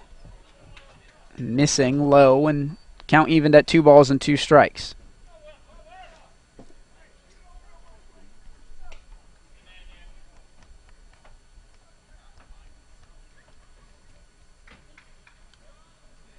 Patton to the plate. He misses, and Brown unable to come up with the backhand. Both runners advance 90 feet. The catchers for both teams have had some issues with balls in the dirt. Looked like Brown tried to olay that one a little bit instead of getting in front of it and smothering it, keeping it in the dirt. Warren takes second. Sowers takes third. So now 2 runners in scoring position, and Wes Wilson trying to buy a hit.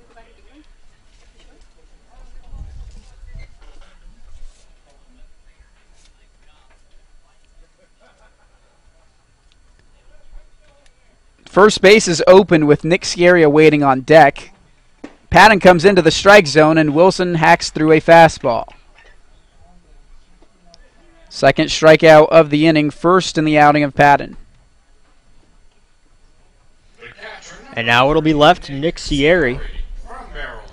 He walked his first time up, was stranded at first when Wes Wilson was caught stealing third. It will be down in the books as a caught stealing, but it was a pitch that was not a planned steal. It got away from the catcher Brown a little bit, and Wilson pressing his luck, trying to advance a base, and was eventually thrown out.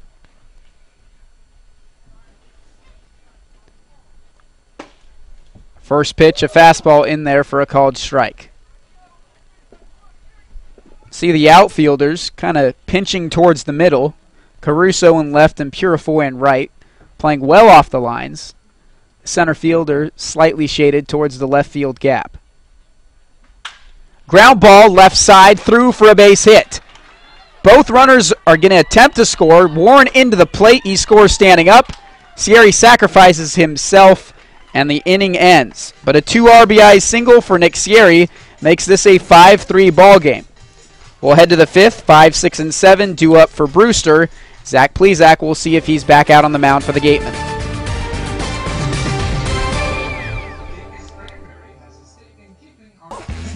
The plan for the Gatemen was to go Matt Crook, Zach Plesac, and then the two of them serving as a bridge to Ian Hamilton in the latter portions of this game, but the plans will be tossed out the window as Zach Plesac struggled in his limited action of work.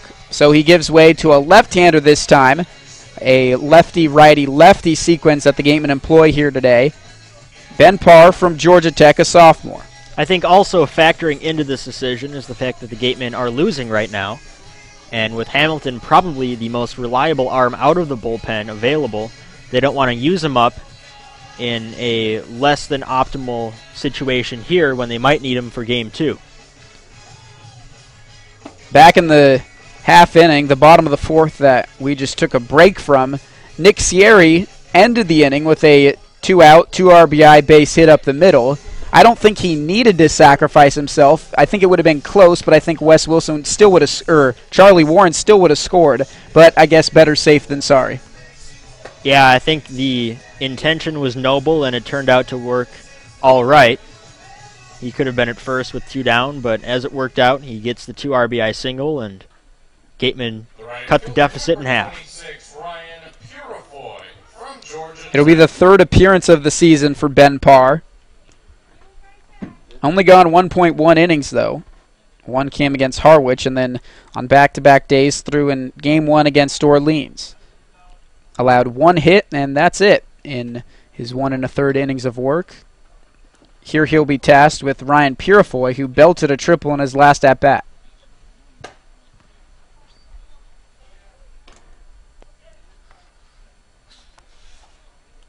It's now 5-3. Each time Brewster has scored, Wareham has at least somewhat answered. 1 run in the third for Brewster, 1 run in the bottom of the third for Wareham. And then Brewster had that big 4-run fourth inning. Wareham followed that up with 2 runs of their own in their portion of the fourth. Off-speed bounced, and it's 2-1.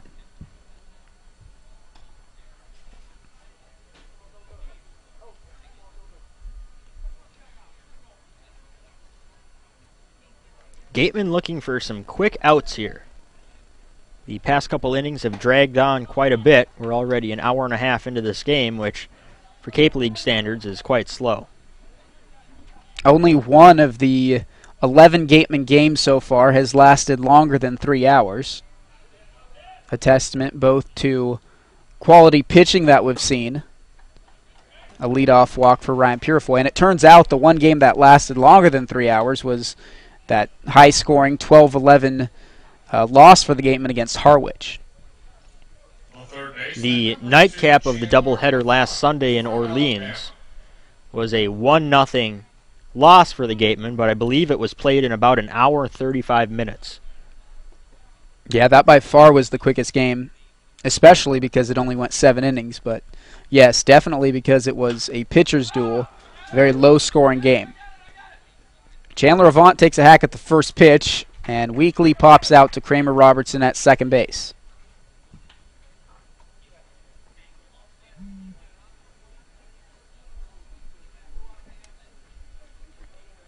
Avant now 1 for 3 on the day, and he gives way to Cassidy Brown. Brown from Loyola Marymount. Brown singled back in the 4th inning, flew out in the 2nd, so riding a 1 for 2 day at the plate. The lefty par to the plate, and he misses high.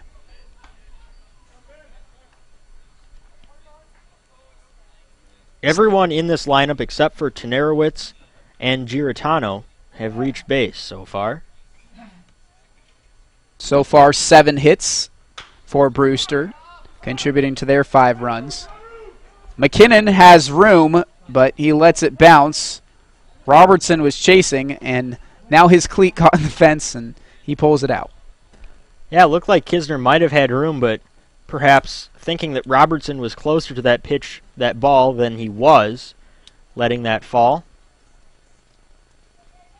It's no matter if Parr can come back and retire Brown. Purifoy over at first base. Kisner holding him on. Here's Parr to the plate. Got Brown out in front of that, and he fouled it back.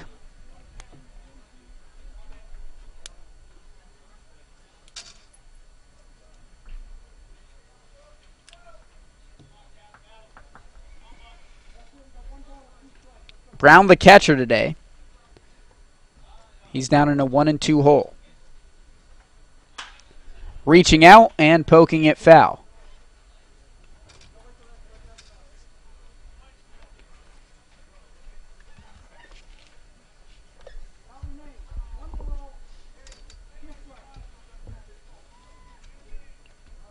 We're in the top of the 5th inning. 3rd pitcher of this ball game for the Gatemen.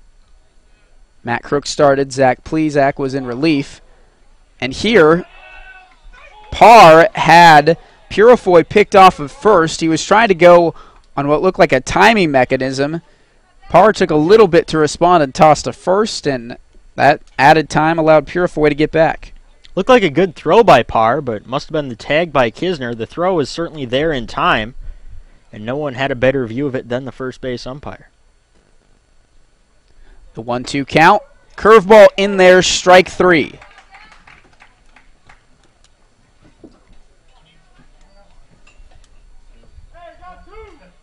Pretty good pitch. Not a whole lot that Brown could do with that. A breaking pitch that just clipped the outside corner. That's what you call a pitcher's pitch. Been a pretty big zone today for the home plate umpire. Both teams a little bit perplexed about that. At least the hitters are.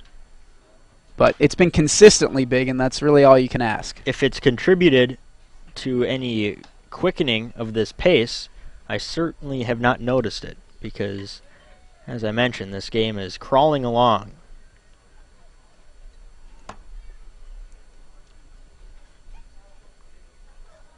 It's Giratano at the plate. Hit right-handed his first time up, then left-handed his next time up, and now he's back again in the right-handed batter's box. Still only 1 hit on this season, coming in 16 at-bats. But we know firsthand how misleading that can be. Jarrett Reinflesch for the Gatemen, hitless through, I believe, 22 at-bats, and he's been hitting the ball just as hard as anyone else. Ground ball left side, past the glove of Wilson and into left field.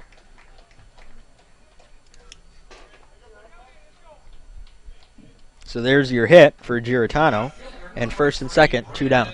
Funny how that sort of stuff works out. It's going to be ruled an error, excuse me. An error? That's what I'm being told, so an error. I don't make the decisions.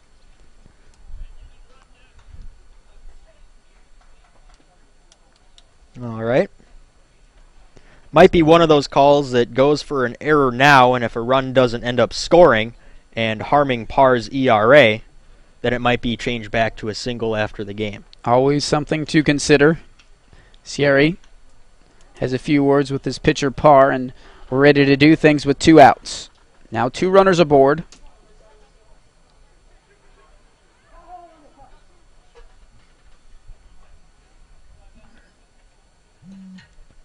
Sierra behind the plate has gotten up and crouched down so many times his jersey has become completely untucked. Parr to the plate, a fastball misses out.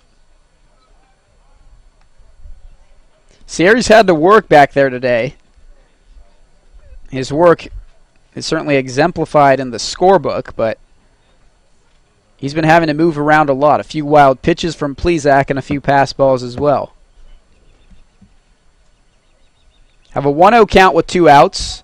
Parr trying to paint the outside corner with fastballs, but now he's behind 2-0.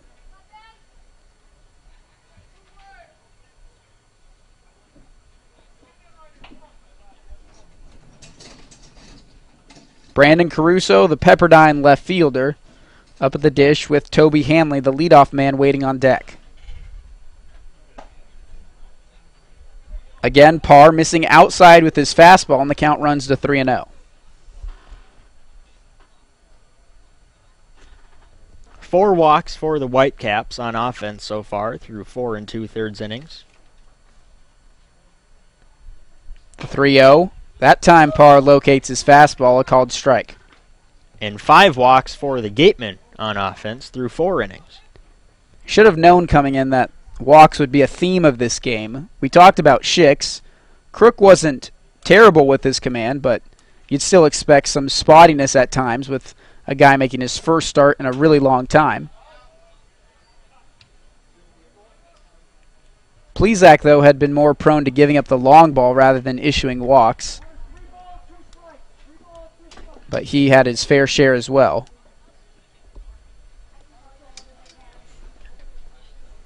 Parr's walked 1. It was the leadoff hitter Purifoy who's now on second base. It's Giratano on first, and Brandon Caruso up at the plate with a 3-2 count. Both runners were off on the pitch, and rightfully so. Caruso takes the walk, second of the inning, and now the bases are loaded. Bases are loaded for Toby Hanley, who's reached base all 3 times. He's come up. He scored 2 runs, including a home run in the 3rd inning.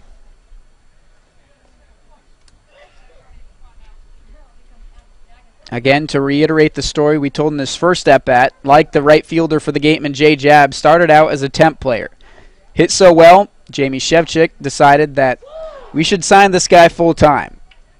And he's been a very dynamic spark plug atop the order for the Brewster Whitecaps. Hitting .348 this season, at least he was coming into today. Add 2 hits to that resume, and you're looking at a .350 hitter.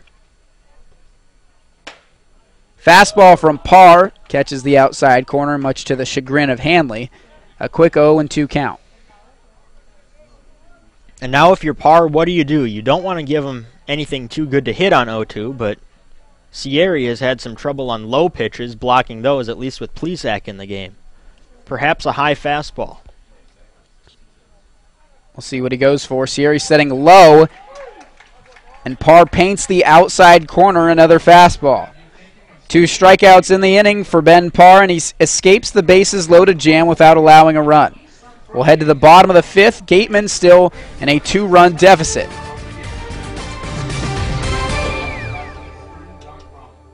Bottom of the 5th inning here at Spillane Field. Welcoming you back out for Trent Patton's next inning of work. Again, I'm Jake Garcia. My partner is Eric Bramer. Megan O'Brien will be joining us before the bottom of the 6th inning takes place. First pitch ball to the 9-hitter Preston Grand Prix. Grand Prix reached in the 3rd inning on a hit by pitch. He's collected 6 hits in his last 11 at-bats. Here he takes another pitch low, and it's 2-0. Gatemen only trailing by 2, despite, I think it's safe to say, being outplayed so far today. Grand Prix, the 9-hitter, if he can get on base, turn over the lineup. This could be a tie game pretty quickly. In on the fist, softly hit to Giratano at short. Bare hand throw on to first. He got him.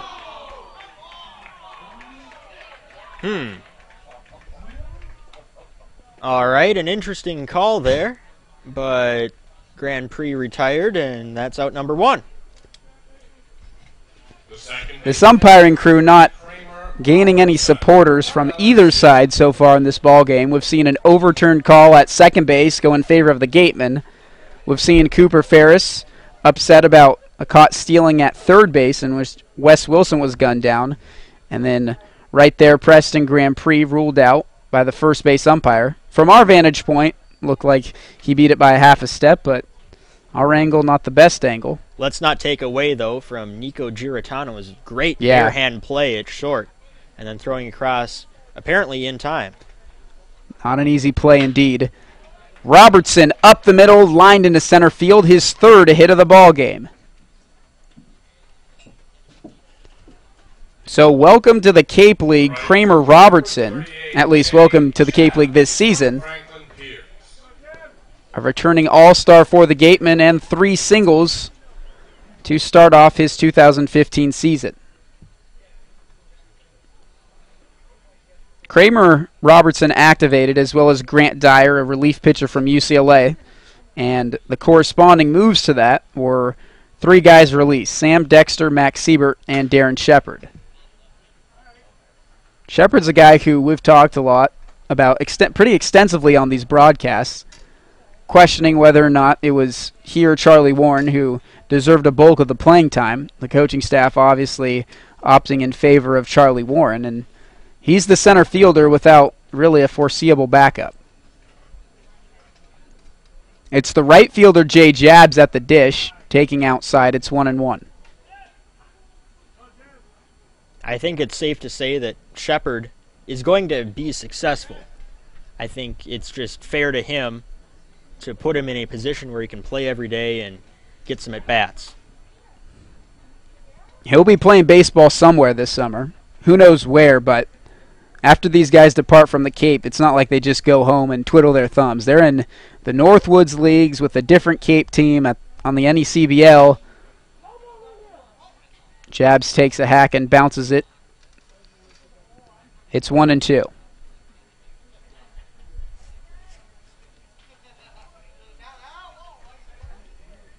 Gatemen have made 3 outs on the base paths so far today. Twice caught stealing and once picked off. And then, as an extension, caught stealing trying to advance to third. A brief pause in action there as pre-taped recordings were blasting over the loudspeakers.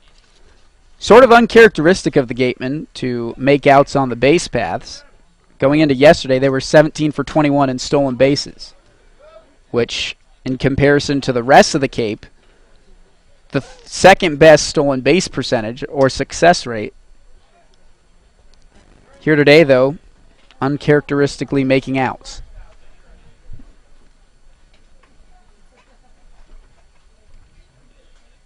Jabs down in a 1-2 count. He takes a fastball up and out.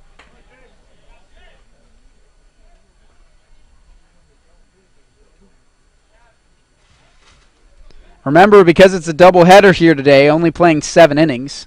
So the Gatemen have 3 half innings left to try and make up the difference of 2 runs. Patton to the plate, and Jabs serves one into center field. Toby Hanley's there, and he dropped it. Robertson will head into third base, and Jabs into second base. Looked like Hanley just kind of nonchalant of that, and it hit off his glove. So an E8. That's exactly what happened, and we've spoken at length so far this season about the Gatemen and their penchant for taking advantage of miscues in the field. And they have another prime opportunity to do that now with runners at second and third and 1 down. The go-ahead run at the plate and Andrew Kisner. The right guy you want up at the plate in this kind of situation, too. Kisner's RBI situation or opportunity was stolen from him back in the 3rd inning when Robertson was caught stealing over at third base. From North Carolina State. And I think that the glove of Hanley there collapsed on him. He just traded out gloves, and the guy bringing the glove into the dugout appears to be fiddling with the strings. Yeah, that makes a bit more sense because I looked up, and I tend to be pretty good about making sure the ball finds the glove, and then I write down, and I had looked down, and then I heard the crowd, and then the ball's on the ground. So I think it was in the glove, and it popped out, maybe even going through the glove. I think that's exactly what happened because it was such a quick transition to where I thought it was caught and then all of a sudden it wasn't caught, that I think it can only be explained by the ball just really going straight through the netting. So an unfortunate E8 for Toby Hanley. That's about as tough as of an error you can get. Not really his fault. The Gatemen will take it, though. This ball grounded right side to Senzel. An RBI ground out and a good at-bat from Andrew Kisner cuts the deficit to 1. And also important that Jabs advancing to third. He's now 90 feet away with all the wild pitches and passed balls in this game. That could come into play as well. That's the beauty of having a hitter like Andrew Kisner up there who knows how to handle the bat. And in a situation like that, knowing all he has to do is put the ball on the right side of the infield to create a favorable situation for his team, advancing Jabs 90 feet and scoring Robertson on the play. An excellent at-bat for Andrew Kisner. Mark that down as another RBI for him. Sowers, first pitch swinging. Giratano, he rounds and throws on to first. The inning is over. But the Gatemen get a little bit fortunate. An E8 from Hanley allows Andrew Kisner to drive in Robertson. It's now a 5-4 ball game as we head to the 6th. Keep it right here on the Cape Cod Baseball League Network and WCTV. Ever since the disastrous top of the 4th in which Brewster scored 4 runs, the Gatemen have been chipping away at the lead. 2 in the bottom for them, and then 1 in the bottom of the 5th, and now we find ourselves in a 1-run ball game. Ben Parr back out on the mound for his 2nd inning of work. Trying to get outs. He'll have to navigate through the 2, 3, and 4 hitters. 2 quick strikes to Eli White. The Gatemen so far, despite only being down 1 run, are being out-hit 7-4. Parr delivers into the plate. Fly ball out to center field. Charlie Warren has a beat on it, and there's 1 away. I was about to write F8 off the bat, but I think in the last half inning we learned our lesson. You can't assume that. You never know when an outfielder is going to drop it, when a glove is going to inexplicably fail. But looked like Warren had no trouble with that one as he puts it away for out number 1. Worth pointing out that so far this season, the Gatemen 0-4 in 1-run ball games. So when the going gets tough, or at least the score is close, tied at the end of ball games, Gatemen so far have been unable to come through.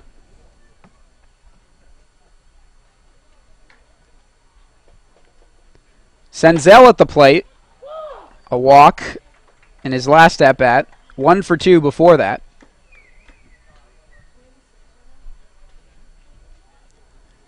See some activity in the Gatemen bullpen. A right-handed pitcher. If we find out who it is, we will let you know. 2 strikes in a row. Ben Parr popping the glove of Nick Sierra behind the plate. Robbie Tenerowitz, who's 0 for 3 today, awaits on deck. Parr bounces one, and Sierra blocks it.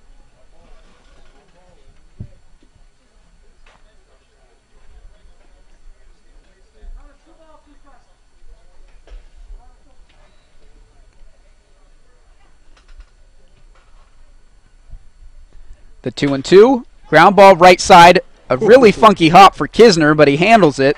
Now 2 away. Looked like that hit right on the lip of the grass. And instead of going thigh high, it went head high.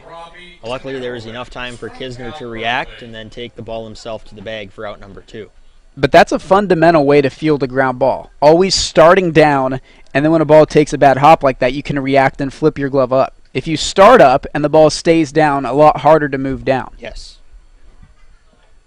Or at least that's what I've been told. Mm-hmm.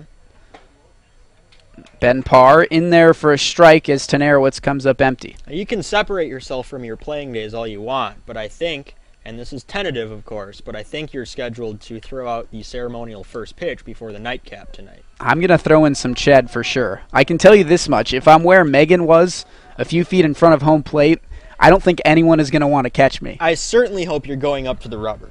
I hope so too. The question is, will they let me on the rubber? Of course they will. Of course they will. Okay. It's a completely voluntary thing.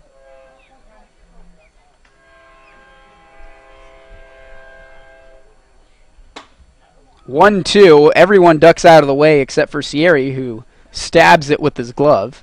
And Tenarowitz saying, "Come on," as if that was intentional, and the home plate umpire calming him down. I don't think on a 0-1 pitch that was intended to be above everyone's heads. No, especially in a one-run ball game. Not a chance Tenarowitz was, or Parr was coming in there. Ground ball, 6-hole. Wilson on a dive. Now up in the throw across the diamond. In time. A great play from Wes Wilson, avenging a very similar play that cost him an error in the last inning. Bottom of the 6th we go. Gatemen down by 1 run. Keep it here on the Cape Cod Baseball League Network. The Wareham Gatemen are proud to have Wareham Community Television as a broadcast sponsor for the 6th season. WCTV provides a multi-camera video feed that brings you close to the action from the comfort of your own home. Check them out at www.warehamtv.org.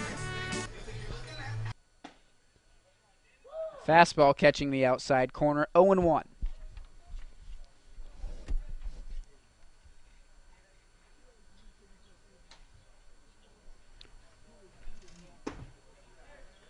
Another fastball misses low. Charlie Warren's on deck, Wes Wilson in the hole. The two of them both have strikeouts and walks so far in this ballgame. McKinnon takes a hack, pokes one into center field. Toby Hanley there, this time with a new glove, and he makes the catch.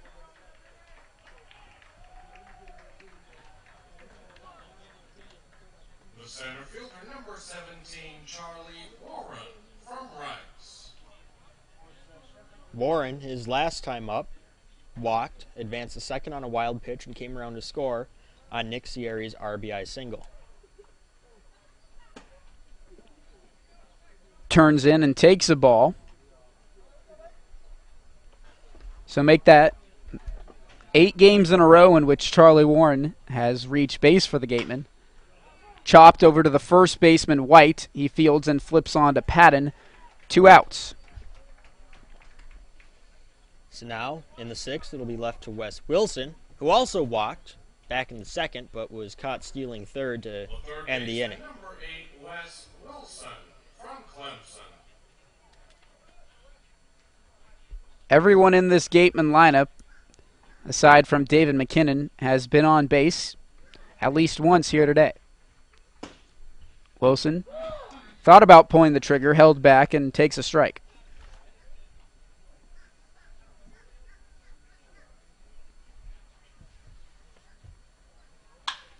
Sharply hit through the 6-hole and into left field, a 2-out base hit for Wes Wilson.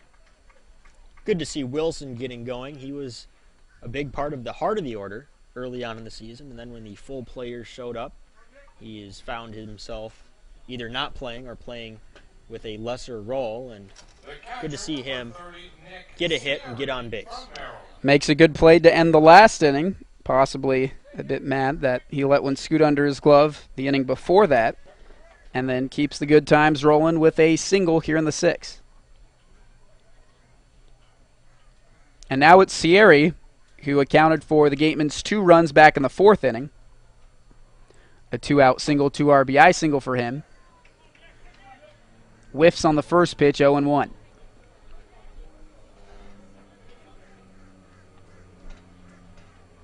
If the at-bat gets late in the count, we might see Wilson take off. I don't know if he has the speed to score from first on a double without that extra assistance.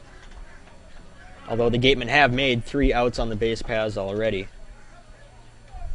Not sure what will happen here. Have a 1-1 count, a righty on lefty matchup. Patton missing again inside.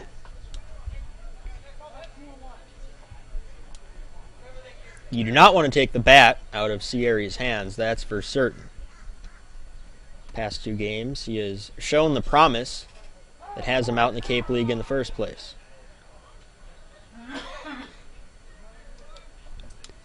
Quite a few timeouts have been called this game as well. That, along with the walks, contributing to its lengthiness. Already 2 hours into this ball game, and we're only playing 7. The 2-1 lined into left field, dropping quickly but foul. And just foul. It was close enough where Sierra was running down the baseline instead of just looking at it. I like this umpire saying twos across the board, which is something that I'll say frequently in the broadcast booth. But he's right. 2 balls, 2 strikes, and 2 outs. Pat into the plate. The fastball misses high. I think that was a much closer pitch than Brown considered it. Brown, the catcher, not making any attempt to frame that pitch or anything, just bringing it down right away. That could have been called a strike. 3-2 with 2 outs. Wilson on the move. Lined into center field and dropping for a base hit. Wilson's going to attempt for 3, and he'll make it. Second hit of the ball game for Nick Scieri, and now a first and third situation with a tying run 90 feet away. And who else? Preston Grand Prix coming to the plate. We may have made a little bit too much about his offensive woes in the first week and a half of the season, but since then he's made up for lost time. Now batting .233 on the year, and an anecdote that we've said multiple times now on the air, Cooper Ferris early on saying, doesn't matter if he hits 200 as long as he provides defense. Well, he's batting above 200 now, and a chance for a really big hit here. And that mark may look even more impressive had Nico Giratano not made an incredible barehanded play back in his last at-bat in the 5th inning. Wasn't hit all that well, but he was still robbed of a base hit. Jamie Shevchik knows that Preston Grand Prix swinging a hot back, so he'll make a pitching change. Trent Padden out of the game. We'll tell you all about the new guy on the other side of this break. So the new pitcher is Thomas Hackemer, 5'11", 190 right-hander from St. John's. He inherits a tough situation. Preston Grand Prix swinging a hot bat at the plate. First pitch strike, catches the outside corner. Hackemer drops down to a sidewinder level, so more deceptive than the guy before him in Trent Padden. Caraviotis in at first. Grand Prix reaches out and puts that one into the stands in foul territory. Caraviotis pinch running for Nick Scieri, who took Padden out of the game with a 2-out single that advanced Wilson to third. Wilson reached on a single. Scieri reached on a single. They represent the 2 runners aboard with 2 outs. The 0-2 count. Grand Prix stays alive and keeps his hands back. Fouls it straight back. Yeah, just got a piece of that frisbee off-speed pitch on the outer half.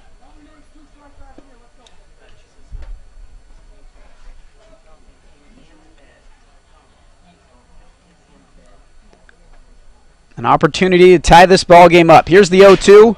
Grand Prix was late on it and hit a screamer towards the Gatemen dugout. You can see how Hackemer could have success. You throw that soft stuff outside, you get the hitter sitting on that, and then you throw the fastball inside. My goodness, there is no chance for Grand Prix to turn that around. Already this season, 5 strikeouts in 4 innings. Here's the 0-2. Grand Prix reaches out, sends one into right field, but Ryan Purifoy will camp underneath and make the catch. So inning over, the Gatemen threaten with a runner on third base trying to tie this game up, but we'll head to the 7th, still 5-4 Brewster leads. Welcome back to Spillane Field. On to the last inning of play, the Gatemen find themselves trailing by 1. The corresponding move to the pinch runner, which was Mark Caraviotis, taking the place of Nick Scieri at first base, now puts Jarrett Rindfleisch behind the plate catching Ben Parr. Really a smart move for the Gatemen. They gain the speed of Caraviotis over Scieri on the bases and the defense of Rindfleisch behind the plate here in this last inning. It's Ryan Purifoy, a righty, digging in. First pitch swinging, and he pops one in the infield. Kisner shielding the sun, and he makes the catch for 1 out. It's about as good as you can ask for. Ben Parr, 1 pitch, 1 out. He's been pretty good since he entered the game. Entering his 3rd inning of work, he came in to start the 5th, and the bases were loaded, but he's yet to allow a hit. 2 walks, and then that error that was ruled on Wilson over at third base. Had a 1-2-3 clean 6th inning, here in the 7th, retiring the first batter he saw. Chandler Avant, who's 1 for 3 today, a single in the 4th inning. Up the middle, off of Parr, he knocks it down. Bare hand flip onto first in time for out number 2. And we'll hope he's all right. And no, he's motioning to the dugout, don't come out, I'm fine. I'm fine, and looks like he is. So 2 up, 2 down here in the top of the 7th. Avant may have hit that slightly off the end of the bat. Still may have had enough force to roll into center field. But Parr was able to knock it down with his body and then very intelligently picking it up with his bare hand. This one lined into left field, drops for a base hit. Second hit of the ball game for Cassidy Brown, and he's aboard with 2 outs. And the first hit off Ben Parr since he entered in the 5th inning.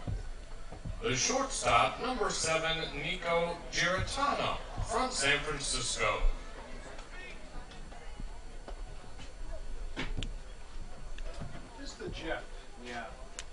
Ben Parr trying to put his team in the 7th, still only down by 1 run. Breaks off a changeup there and got Nico Giratano out in front. I like that first pitch changeup. Definitely not something that Giratano was expecting based on his swing. Second time Giratano's facing Ben Parr in this game. Rindfleisch setting up outside. Parr hits his spot, but it was out of the strike zone. Have a 1-1 count with 2 outs.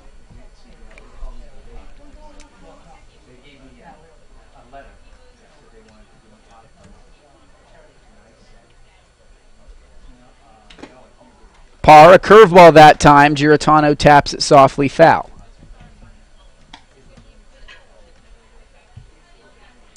Jamie Shevchik over at third base running through the signs. I don't think Giratano's head was up to recognize what was being put in play, if anything was.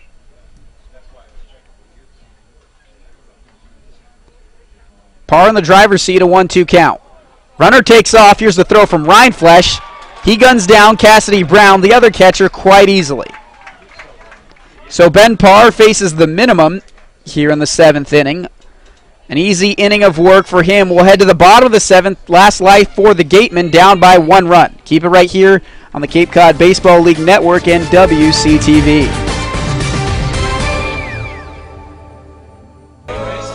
Bottom of the 7th, 3 outs for the Gatemen.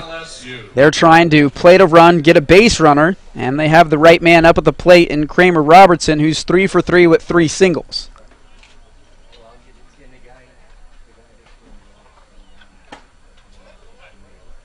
First pitch, a ball, missing outside. Yeah, Robertson, a pretty good start to his season with the Gatemen. 3 for 3, 3 singles and a run scored. Stolen base as well, although he was also caught stealing his second time up in the 3rd. Hackemer in there for a called strike, so the count goes to 1-1. Again, this is the first of a doubleheader here today at Spillane Field. And you know, I remarked, perhaps crudely, on his white cleats, but I don't care what color they are as long as he keeps producing like he is. That time a frisbee slider catching the outside corner. We have 2 balls and 2 strikes. Again, the Gatemen 0-4 in 1-run ball games so far this season. Trying to buck that trend and looking for their 3rd win in their past 4 games. Hackemer has other thoughts, and he rings Robertson up looking for the first out in the 7th. Brewster also looking for its 3rd win in a row after stopping a 6-game skid. Hackemer still has to navigate through a difficult portion of the Gatemen order. It's Jay Jabs, who has been held hitless here today, 0 for 3, and his last at-bat reached on an error by Hanley in center field. Takes a hack at the first pitch and pops it straight back. Cassidy Brown has room, but up against the fence, doesn't come away with it.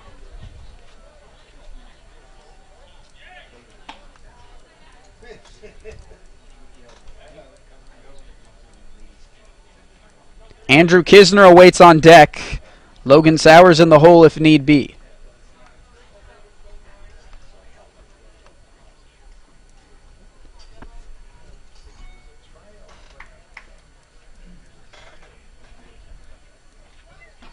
Jabs down to the count 1-0. Ground ball hit over to Giartano. He boots it. Jabs is aboard. Second straight time he's been on by reaching on an air, so some life for the Gatemen here in the bottom of the 7th. He'll take it any way he can get it. Last time he reached on an error. That advanced Robertson to third, who later scored on a ground out. So another unearned run scoring for the Gatemen. Looking for perhaps one more, maybe even more, here in the bottom of the last inning, which is the 7th. Jabs now represents the tying run. He's on first. Kisner the go-ahead run at the plate. Kisner 0 for 2 with the walk. Did have an RBI ground out, though, back in the 5th inning. The 1-0. Hackemer pours in a strike, gets 1-1.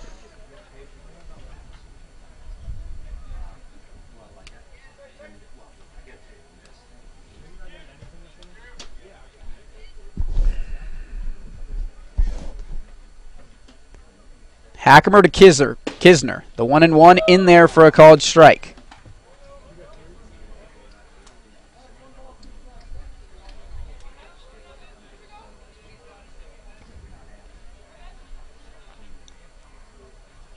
Kisner trying to buckle down.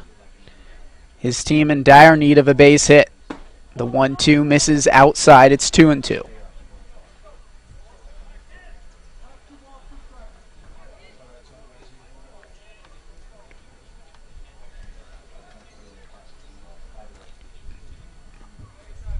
Three of Kisner's last 5 hits have gone for extra bases. Jabs takes off. Here's the throw from Brown into second. The pop slide from Jabs. He will be gunned down for the second out. So make that out number 4 that the Gatemen have made on the base paths so far in Game 1 today. And make that time number 2 in which the bat has really been taken out of the Gatemen's best hitter. Happened back in the 3rd inning when Kramer Robertson was caught attempting to steal third base. And Jabs there gunned down at second. The 3-2 pitch past the bat of Kisner and in there for strike 3. That'll end the ball game. Gatemen drop it to the Whitecaps by a final score of 5-4. And the second game of this doubleheader will begin around 7 o'clock. So we will go off the air and then be on probably around 6:50 Eastern Time to preview Game 2.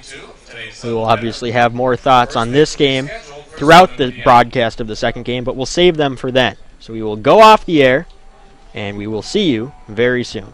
Run through the final totals really quick of this ball game. 5 runs on 7 hits, 1 error for the Whitecaps, 4 runs on 6 hits, and 1 error for the Gatemen. Like Eric said, we'll be back on your airwaves here in just a second, but for now, hang tight. Gatemen drop it by a final score of 5-4.